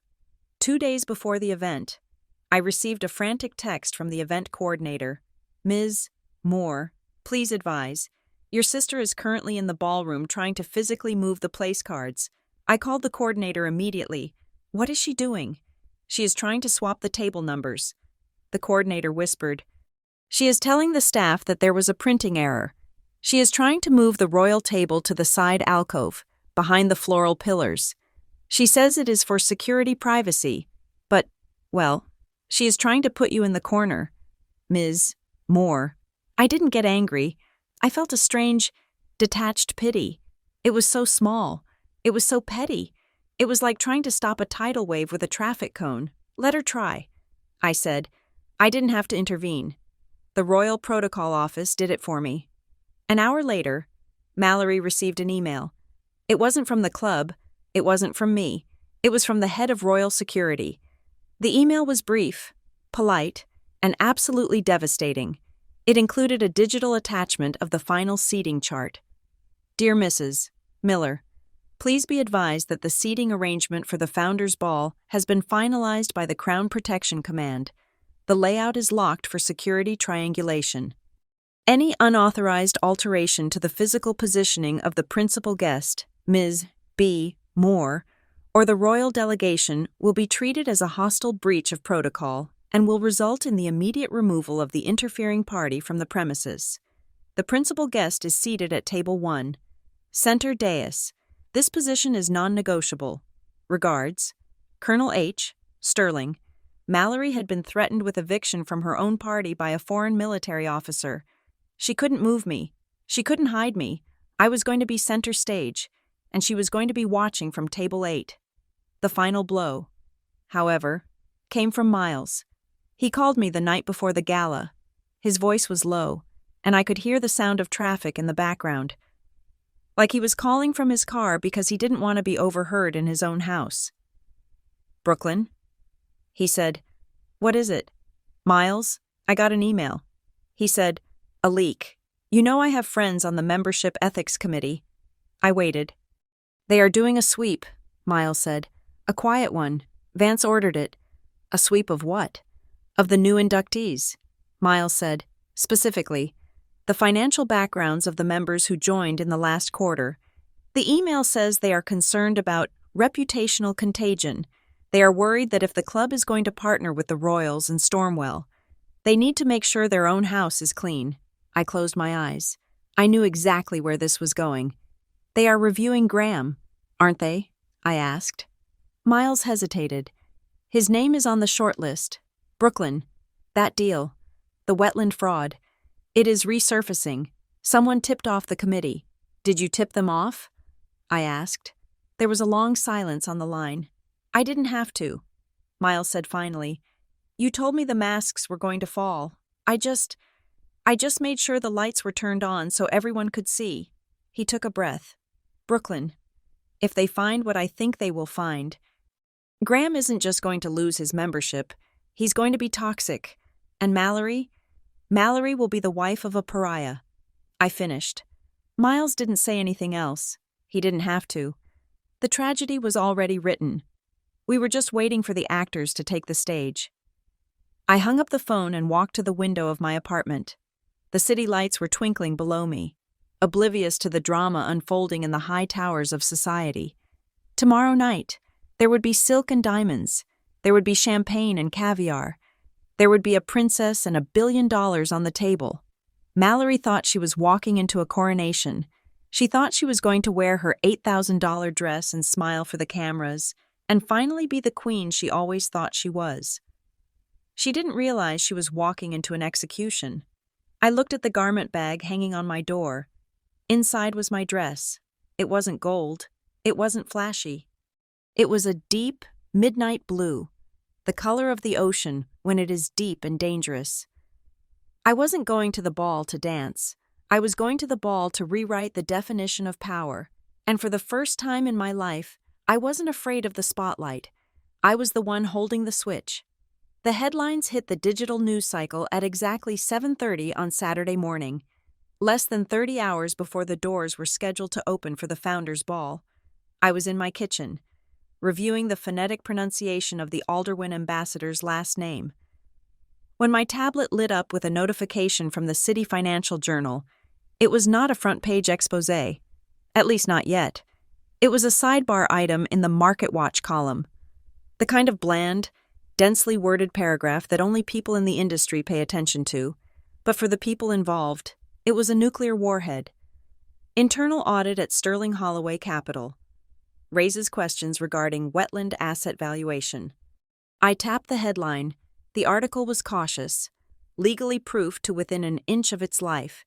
It stated that unnamed sources within the firm had flagged a series of commercial real estate transactions from 3 years ago. It mentioned discrepancies between environmental risk assessments and projected yield. It did not mention Graham by name, not yet. But it mentioned his division. It mentioned the specific portfolio he managed, and in the tight-knit, incestuous world of high finance where reputation is the only currency that matters. That was enough. The shark fin had broken the water. My phone rang 4 minutes later. It wasn't Mallory. It was Sarah, my assistant at Stormwell. "Did you see it?" she asked. Her voice was calm, but I could hear the typing in the background as she monitored the fallout. "I saw it." I said, "How bad is the chatter?" "It is bad." Sarah confirmed. "The article is trending locally. I have already had a call from the Royal Press Secretary. They are asking if this touches the grant. They want to know if any of the compromised assets are linked to the donors we are meeting tomorrow." "Tell them no," I said, staring at the screen. "Tell them the Stormwell vetting process isolated those assets weeks ago. Tell them we are clean." I hung up. I took a sip of my coffee. It tasted bitter. I had known this was coming. Miles had practically drawn me a map, but seeing it in black and white gave me no satisfaction. It just felt like waste, a waste of talent, a waste of trust, a waste of a family that could have been decent if they hadn't been so obsessed with being important. 30 minutes later, the storm arrived at my front door. Mallory did not knock. She pounded on the wood with a violence that shook the frame. When I opened the door, I barely recognized her, my sister, who usually wouldn't be caught dead without mascara and a blowout, was wearing a tracksuit with a coffee stain on the hem. Her hair was pulled back in a severe, messy bun, and her eyes were red-rimmed and wild. Behind her, looking like they were attending a funeral, were my parents. Warren looked gray. Celeste looked terrified. "You did this!" Mallory screamed the moment the lock clicked open. She pushed past me into the apartment, practically vibrating with rage. "You leaked it. You went to the press." I closed the door calmly. I did not raise my voice. I did not go to the press. "Mallory, don't lie to me," she shrieked, spinning around to face me. "Graham is in a crisis meeting right now. The partners are pulling files. They are talking about a suspension, and the reporter cited an internal review. That is code for a leak." She marched up to me, her finger pointing at my chest. "You were the only one who knew," she hissed. "You and your little vetting committee. You dug this up to ruin me. You couldn't stand it. You couldn't stand that I was going to be the star of the gala. So you decided to burn the whole theater down." I looked at her. I looked at the utter lack of accountability in her eyes. In Mallory's world, actions didn't have consequences. Only enemies had malice. She truly believed that Graham's fraud was irrelevant and that my knowledge of it was the crime. I walked past her to the kitchen island and picked up the tablet. I held it out to her. Read the article. Mallory, I said coldly. It cites an internal audit. Do you know what that means? It means his own company found the rot. It means the math didn't work. I didn't have to leak anything. When you build a house on quicksand, you don't need a saboteur to make it sink. You just need time. Mallory slapped the tablet out of my hand. It skittered across the counter and hit the floor with a crack. It is a hit piece, she cried. It is a smear campaign, and you are behind it. You are jealous because I am a member and you are just a freelancer. You wanted to humiliate us before the ball. Jealous? I repeated. The word tasted like ash. I looked at my parents. Warren was standing by the door, refusing to make eye contact. He knew. He understood how audits worked. He knew Graham was cooked. Mallory, I said, keeping my voice low and dangerous. I am the strategic guest of honor. I am launching a $1 billion fund tomorrow night. Do you honestly think I have the time, or the interest, to sabotage your husband's mid-level career? I am not playing your game. I am playing in a different league entirely. But you hate us, Mallory sobbed, her anger suddenly collapsing into self-pity. You hate that we are successful. I don't hate you. I said, I pity you. There is a difference. Before she could respond, my phone rang again.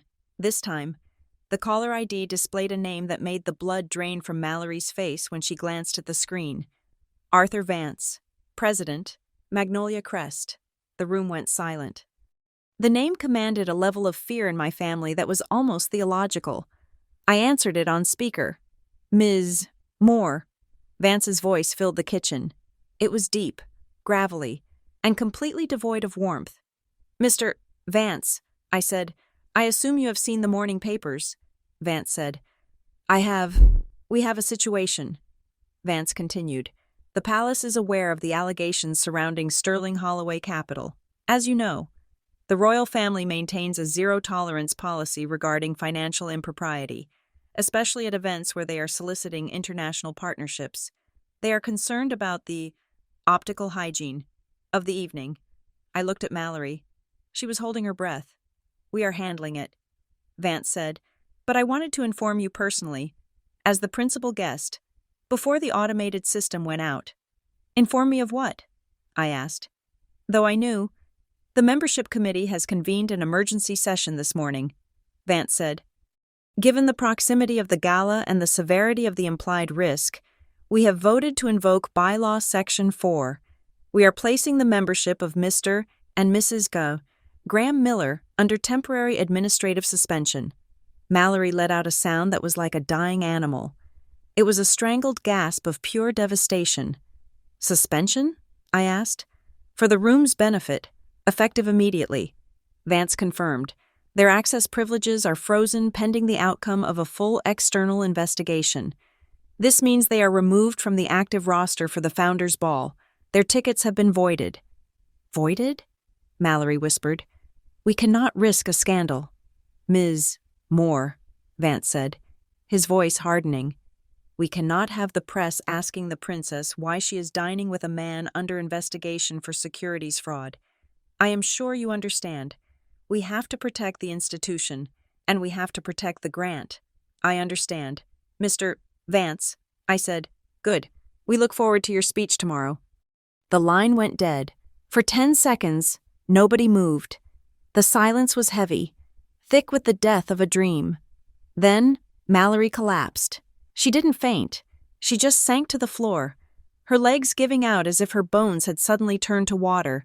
She sat on the hardwood, surrounded by the expensive kitchen tiles, and put her face in her hands. No, she moaned. No, no, no. They can't do this. I bought the dress. I sent out the press release. She looked up at me, mascara running down her cheeks, her face blotchy and raw. I am a voting member, she screamed, slamming her fist against the floor. I am on the committee. They can't just uninvite me. It is my night. It is not your night, Mallory. I said gently. It never was. She looked at Celeste. Mom, do something. Call them. Tell them it is a mistake. Celeste looked helpless. She stood there in her designer coat, clutching her purse, realizing that her currency, her social standing, had just been devalued to zero. She couldn't call Vance. She was nobody to Vance. They froze the membership, Celeste whispered, looking at Warren. Warren, they froze it. That $50,000, it is gone, Warren said. His voice was flat. If the investigation confirms the fraud, they will expel him. We won't get the initiation fee back. Mallory let out a wail. It wasn't about the money. I just wanted them to respect me, she cried. The truth finally tearing its way out of her throat. I just wanted to walk into that room and have people look at me and think, she made it. I wanted to be someone, Brooklyn, like you. I looked down at her. Like me? I asked. Yes, she sobbed. You always acted like you were better than us because you were doing important work. You made me feel small. So I wanted to be big. I wanted the card. I wanted the table. I wanted to show you that I could matter too. I looked at my sister. I saw her for what she really was. She wasn't a villain. She wasn't a monster. She was just a cracked crystal glass. She was beautiful and expensive and utterly fragile, and she had placed herself on a shelf that was too high, convinced that altitude was the same thing as aptitude. You didn't need a card to matter. Mallory, I said softly, you just needed to be a decent person. You needed to care about something other than how you looked in a photo. I knelt down in front of her. I didn't touch her. I just forced her to look at me. Respect isn't something you buy. Mal, it is something you build, and you tried to build it on a lie. Mallory looked away, unable to hold my gaze. The shame was too hot. I stood up and turned to my parents. Warren was leaning against the doorframe, looking old. He was watching his daughter weep on the floor. And for the first time, he wasn't rushing to fix it with a checkbook. He realized that a checkbook couldn't fix this. He realized that the social ladder he had spent his life climbing was actually a slippery slope, and his family was sliding down it. So, I said, breaking the silence, this is the reality. Graham is out. Mallory is out. The club has closed its doors to them. Celeste looked at me with frantic, desperate eyes. But Brooklyn, the gala is tomorrow. We have told everyone we are going, the neighbors, the cousins. If we don't show up, if we are uninvited, we will be a laughingstock. Warren finished. Yes, I said. You will, unless, Celeste said, a flicker of hope returning to her eyes. Unless you do something. I stared at her. Do something? You are the honoree, she said, grasping at straws. You are the principal guest. Vance listens to you. You could tell him. You could tell him it is a misunderstanding. You could demand that your family be allowed to attend. You could make it a condition of your speech. She stepped toward me, her hands reaching out. Brooklyn, please. Just get us in the door. We won't sit at the front. We will sit in the back. Just don't let us be humiliated. Don't let us be the people who got kicked out. I looked at them. They were still doing it. Even in the wreckage. They were trying to negotiate a save for their image. They didn't care about Graham's fraud. They didn't care about Mallory's pain. They cared about what the neighbors would say. I walked over to the window. I looked out at the city skyline. I thought about the Stormwell contract. I thought about the thousands of families who would benefit from the flood defenses we were going to build. I thought about the integrity of the work. And then I turned back to them. I will not get Graham back in, I said firmly. He is a liability. He stays out. Mallory whimpered. But, I continued, looking at my parents and my sister, I have 3 tickets in my personal allotment. They are for my guests. They are not for club members. They are for the family of the strategic honoree. Celeste's face lit up. Oh, thank God. Thank God. Wait, I said, raising a hand. I am not giving them to you yet. I looked at Mallory, who was wiping her eyes, looking up with a mixture of hope and resentment. I am offering you a choice, I said, and it is a binary choice. There is no middle ground. I pointed to the door. Option 1. You stay home. You nurse your wounds. You blame me. You blame the club. You blame the media. You keep your pride, or whatever is left of it, and you play the victim. I paused. Option 2. You come to the gala, but you come as my guests. You do not wear the voting member pin. You do not talk about Graham's deal. You do not try to network. You sit at the table I assign you, and you listen. You listen to the speech. You listen to the work. You stand there and you support me. Not because I am your ticket in, but because I am your daughter and your sister, and I am doing something that actually matters. I looked deep into Warren's eyes. Tomorrow night, the world is going to see who I really am. The question is, who are you going to be? Are you going to be the people who are embarrassed that their daughter isn't a socialite? Or are you going to be the family that stands beside the woman who is saving the coast? Mallory stood up slowly. She looked shaky, but she was standing. I can't wear the member pin? She asked, her voice trembling. No, I said, you wear the guest badge. Just like everyone else. She swallowed. That was the hardest part for her. To be ordinary. Brooklyn, Warren said. His voice was rough. We will be there. He looked at Celeste. We will be there, and we will listen. Celeste nodded, though I could see the struggle in her eyes. She was mourning the loss of her royal table fantasy. But she was smart enough to know that a seat in the back was better than a locked door. Good, I said. I checked my watch. Now, if you will excuse me, I have to finish writing my speech. And Mallory. She looked at me. Go home and wash your face. I said, you have 24 hours to decide if you can walk into that room without a title and still feel like a person. They left my apartment in silence. They looked smaller than when they had arrived. They had lost the armor of their pretension, and for the first time in decades. They looked like a normal, messy, flawed family. I locked the door behind them. I leaned my forehead against the cool wood. The heist was almost complete. I had secured the funding, I had secured the partnership, and now I had secured the one thing I never thought I would get: their attention. Tomorrow, the curtain would rise, and there would be nowhere left to hide. The grand ballroom of the Magnolia Crest Country Club was designed to make people feel small so that they would spend money to feel big. The ceiling was 30 feet high, frescoed with a vague, classical depiction of gods and goddesses feasting in the clouds. 3 massive crystal chandeliers, each the size of a compact car, hung suspended like frozen explosions of light. Below them, 200 of the state's most influential citizens milled about, clutching flutes of vintage champagne and pretending they weren't frantically scanning the room to see who had a better table assignment. It was Mallory's cathedral. This was the holy ground where she had planned to be canonized as a saint of high society. I watched her enter from my vantage point in the shadow of the velvet-curtained diplomatic corridor. She walked through the double doors, but the strut was gone. She was wearing the dress, a shimmering, silver sheath that had cost $8,000 and required 3 fittings, but she wore it like armor, not a gown. Her smile was tight, a rictus of tension that didn't reach her eyes. Beside her, Graham looked like a man walking to the gallows. He had been stripped of his voting member pin.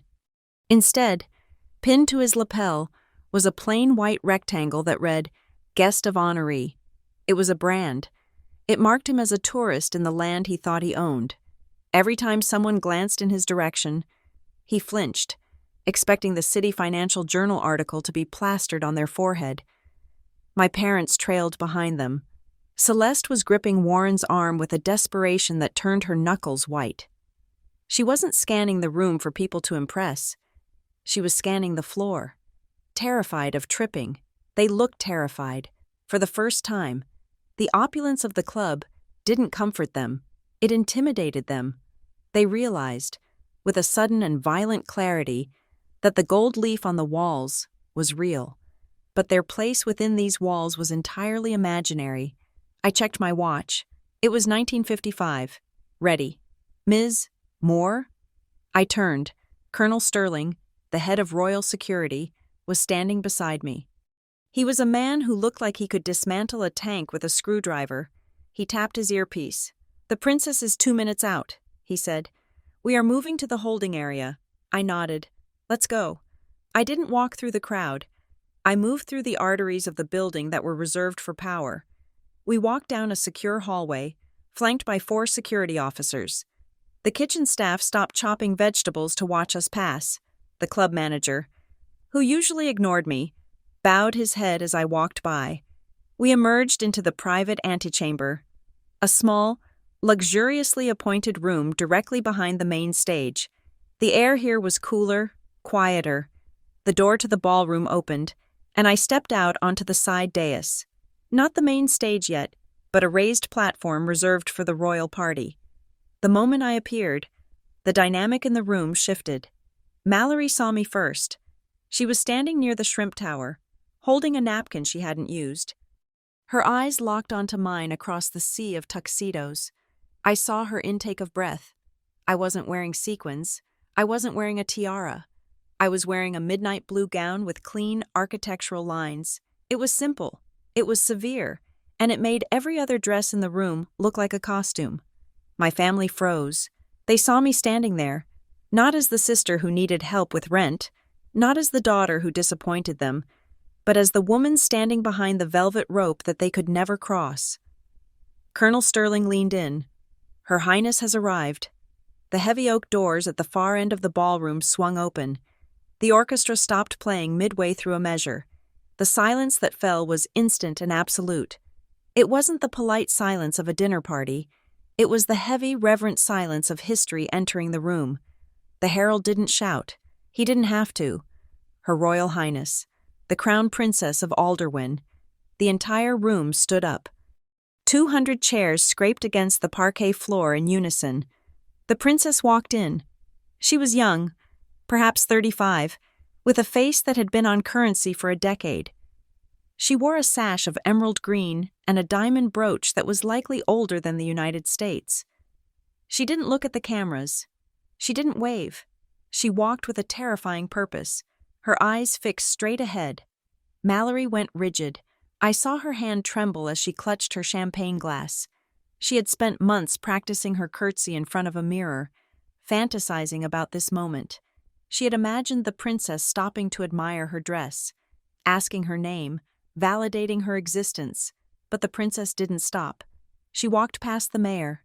She walked past the senators. She walked past the bankers who controlled the city's debt. She walked straight to the side dais. She walked straight to me. The room watched, breathless, as the Crown Princess of Alderwyn ascended the 3 steps, bypassed the club president, and extended both hands to me. "Brooklyn," she said warmly, her voice carrying in the silent room. We were reviewing the coastal data on the plane.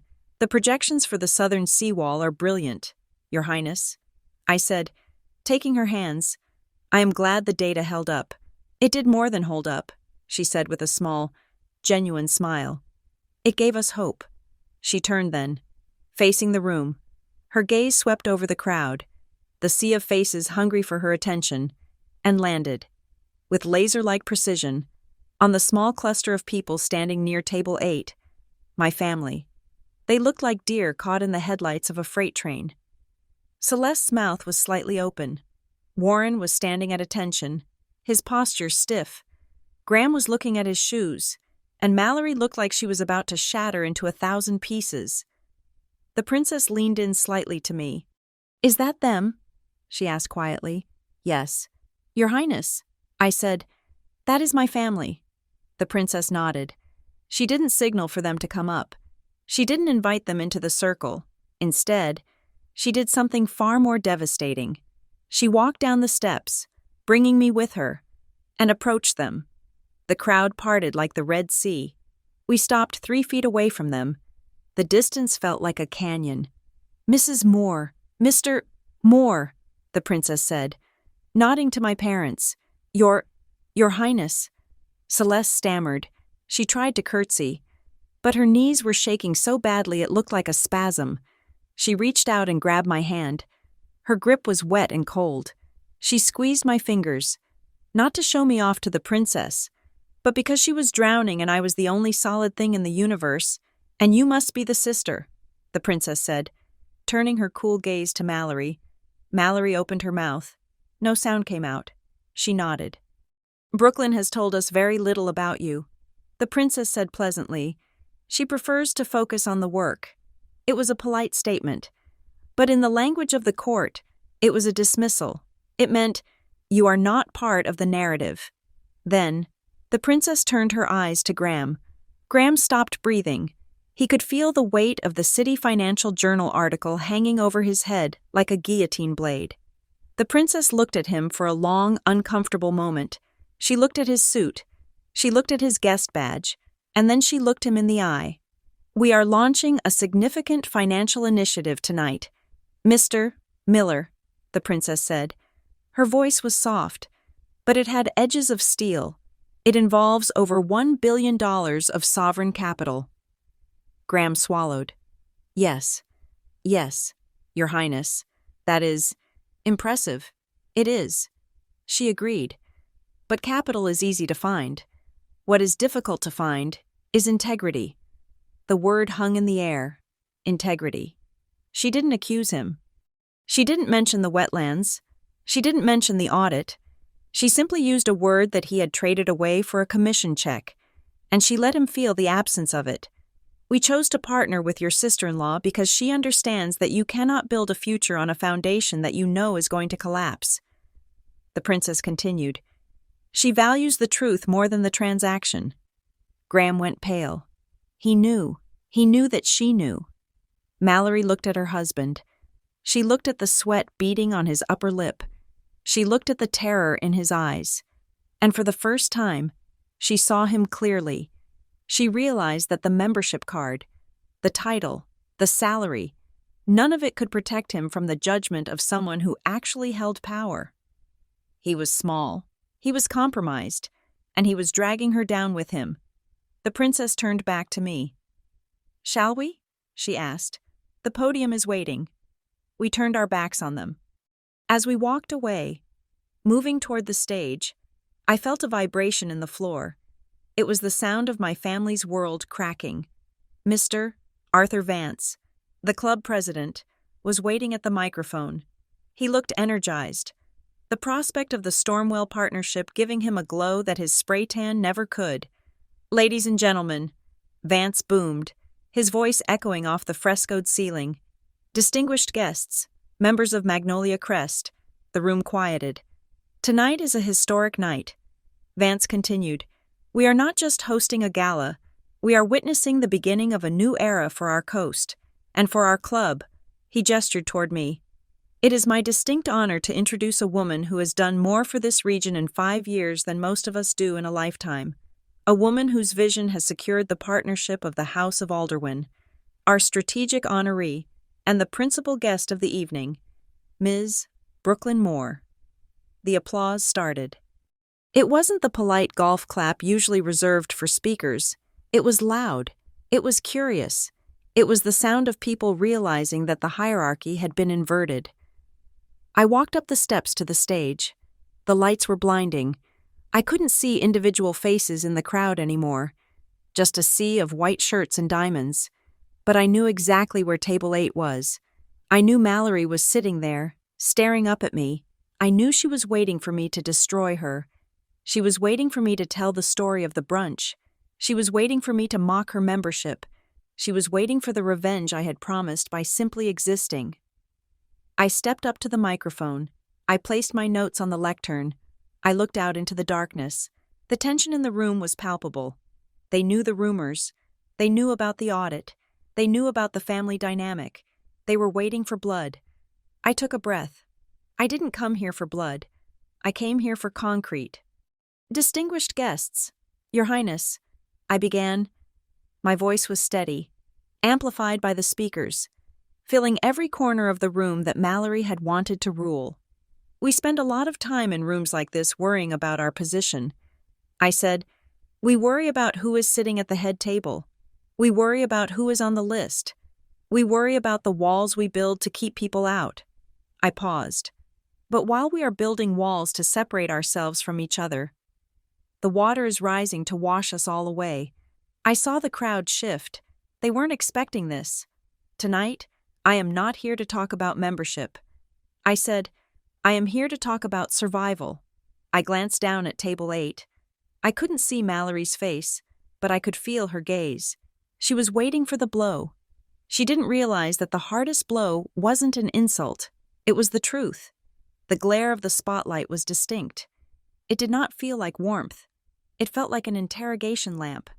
I stood behind the walnut podium, the microphone cool against my fingertips, looking out at a room filled with people whose net worth could likely purchase a small country. 200 faces stared back at me. Some were curious, some were skeptical, and at table 8, 3 of them were terrified. I had prepared a speech about storm surges. I had drafted paragraphs about hydrostatic pressure, levee integrity, and the economic benefits of mangrove restoration. But as I looked at Mallory, shrinking in her chair, clutching her clutch like a life preserver, I realized that talking about water mechanics would be a waste of this moment. We were not here because of water. We were here because of the walls we build to keep the water out, and the lies we tell ourselves about who is safe inside them. I folded my prepared remarks and placed them inside the lectern. I would not be reading them tonight. For a long time, I began, my voice steady and resonant in the cavernous hall. I believed that value was something you could hold in your hand. I thought it looked like a title on a business card. I thought it looked like a gate code. I thought it looked like a membership pin. The silence in the room deepened. The waiters stopped moving in the shadows. I grew up in a house that believed in the hierarchy of things. I continued, letting my gaze drift over the audience. We are taught that there is a velvet rope running through the center of the world. On one side are the people who matter, the people who are seen, the people who are invited. On the other side are the invisible, the people who do the work that no one wants to talk about at dinner parties. I saw Arthur Vance, the club president, nod slowly from the side of the stage. He knew where I was going. 10 years ago, I started Stormwell in a rented apartment with dodgy wiring and a laptop that overheated if I opened too many spreadsheets. I spent my days in knee-deep mud in the Delta. Arguing with contractors about cement grades, I spent my nights writing grant proposals that got rejected. I drove a car with a dented bumper. I wore suits bought on clearance. I paused. According to the standards of this room, I was a failure. I was the person you would politely ignore at the buffet. I was the person my own family apologized for. I looked directly at table 8. Mallory flinched, but she didn't look away. She couldn't. But here is the truth about impact, I said, my voice rising slightly. The ocean does not care about your membership tier. The storm does not ask to see your bank balance before it floods your basement. And the work of survival, the actual, gritty, unglamorous work of keeping our communities safe, does not require the sound of applause to exist. It does not need a gala. It does not need a golden envelope. It just needs to be true. I turned to the princess, who was watching me with an expression of intense approval. Tonight, we are announcing a partnership. The House of Alderwin has pledged $1.2 billion to the Stormwell Resilience Network. It is the largest single investment in coastal infrastructure in history. A gasp went through the room. The number was too big to comprehend. But, I added, cutting through the murmurs, money without integrity is just another form of pollution. We have seen what happens when capital is managed by people who prioritize the transaction over the truth. We have seen wetland developments signed off by risk managers who looked the other way. We have seen the future sold for a quarterly bonus. Graham Miller went rigid. He was staring at the tablecloth as if he wished it would swallow him whole. That ends tonight, I declared. I gestured to Mr. Vance. I am pleased to announce that Magnolia Crest is joining this initiative. They are establishing the Magnolia Stormwell Grant. However, this is not a standard donation. At my request, and with the full agreement of the board, this partnership comes with a condition. Mr. Vance stepped forward to the microphone I had stepped back from. He looked serious, imposing, and for the first time, deeply ethical. Ms. Moore is correct. Vance rumbled. Magnolia Crest will be contributing $5 million annually, but to ensure the integrity of this fund, The club is implementing a new transparency protocol. Every member, every donor, and every corporate partner associated with this grant will undergo a rigorous, third-party ethical audit. Vance scanned the room. "We are no longer just a social club," he said. "We are a standard bearer. If your business practices cannot withstand the light of day, you cannot sit at this table. The era of buying a reputation at Magnolia Crest is over." The room was stunned. This wasn't just a policy change. It was a cultural revolution.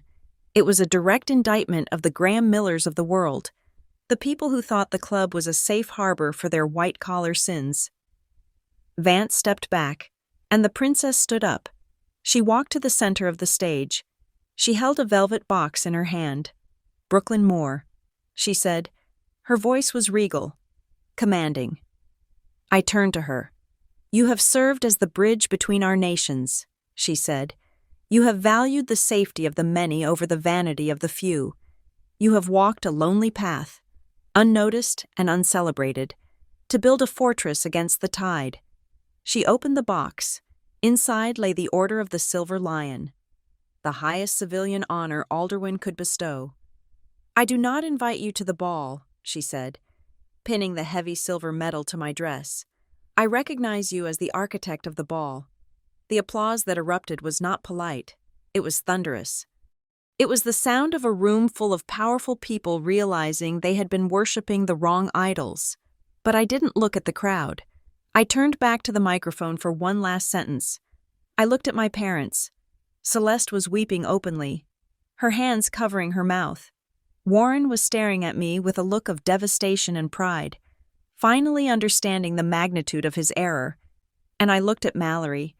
She wasn't crying anymore. She was just looking at me, stripped of all her defenses, seeing her sister for the first time. "There are people in this room," I said softly, my voice carrying through the speakers, "who once told me I did not fit in here. They told me I was too small for this life." I touched the medal on my chest, but it turns out, I said, that I didn't need to change to fit this place. This place is finally learning how to fit the truth. I walked off the stage. The aftermath was a blur of flashes and handshakes, but the real drama was happening in the shadows. As I descended the stairs, I saw two men in dark suits approach table 8. They were not waiters. They were members of the club's legal counsel. They stopped at Graham's chair. One of them leaned down and whispered something in his ear. I saw the color drain from Graham's face until he looked like a ghost. He stood up, his legs shaky. He tried to say something to Mallory, but she didn't look at him. She was staring at the empty chair where he had been sitting, as if realizing that the man she married was just a suit filled with hot air. Graham was escorted out the side door. It was quiet. It was efficient. There was no scene, no shouting. He was simply excised from the body of the club like a tumor. Mallory sat alone. The chair next to her was empty. The voting member pin she had fought so hard for was gone, voided by the audit that was already in motion. I made my way through the crowd, ignoring the senators and the CEOs trying to catch my eye. I walked straight to table 8. Mallory looked up. Her eyes were hollow. "He is gone," she whispered. "They asked him to leave. They said the police are waiting in the manager's office. I didn't say I told you so. I didn't have to. I know." I said, "Mr." Vance appeared at my elbow. "Miss Moore," he said. "A magnificent speech. Truly." He glanced at Mallory, then back to me. "The board has voted," he said. "We would like to offer you an honorary membership, full privileges, no dues. We want you to be part of the family. Officially." It was the ultimate prize, the golden ticket, the thing my family had spent a lifetime chasing. I looked at the membership packet in his hand. I looked at the crest. "No, thank you. Mr. Vance," I said. Vance blinked. "I beg your pardon?" "I decline the membership," I said. "I do not need a club to validate my standing." I gestured to the ballroom. "But I have a counter-proposal. The monetary value of an honorary membership is roughly $20,000 a year. Correct?" "Correct," Vance said, confused. "Take that money," I said, and add it to the grant for the wetland restoration in the poorest district of the city, the district my brother-in-law tried to build condos on. Vance looked at me. A slow smile spread across his face. Consider it done. Ms. Moore. He walked away. I looked at my family. Warren stood up. He looked at me. Then at the door where Graham had been taken out. I am sorry, he said. It was 2 words, but they carried the weight of 30 years. I was looking at the price tag. Brooklyn, I should have been looking at the value. I nodded. It was enough. Come on, I said. Let's go. We didn't stay for the dessert. We walked out the back way, through the kitchen corridors, away from the noise and the adulation. We ended up in the small, quiet loading dock behind the club. The air was cool and smelled of rain. It was a stark contrast to the perfumed air inside. Mallory leaned against the brick wall. She had taken off her shoes. She looked small, defeated, and strangely young. I told everyone you were a volunteer. She said into the darkness. I stopped. What? For years, she said. Her voice was flat. When people asked what you did, I told them you were a volunteer. I told them you filed papers for a charity. I made it sound small. She looked up at me, tears streaming down her face again. Because if you were big, if you were successful, then who was I? I was just the girl who married a finance guy. I was just the girl with the nice clothes. I needed you to be small so I could feel big. Brooklyn, I needed you to be the failure so I could be the success. She let out a sob that tore through her chest. And now look, I am the wife of a fraud. My membership is gone. And you are everything. She slid down the wall until she was sitting on the pavement, her $8,000 dress pooling around her in the dirt. I have nothing, she whispered. I walked over to her. I knelt down on the dirty concrete, ignoring the safety of my own gown. You don't have nothing, Mallory, I said. I reached out and took her hand. It was cold. You have the truth, and it is ugly, and it hurts, and it is going to be really hard for a while. You are going to lose the house. You are going to lose the friends who only liked you for your husband's title. You are going to be embarrassed. I squeezed her hand. But you are finally standing on solid ground. And you have a sister who knows how to build things from the wreckage. Mallory looked at me. You would help me? After everything I said? After I tried to hide you? I am in the resilience business. Mal, I said, we don't abandon the site just because there was a disaster. We rebuild. I stood up and pulled her to her feet. She was unsteady, but she was upright. But here is the condition, I said, looking her dead in the eye. Anything.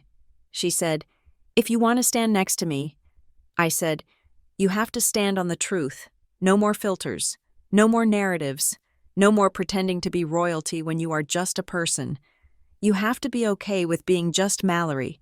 She wiped her face.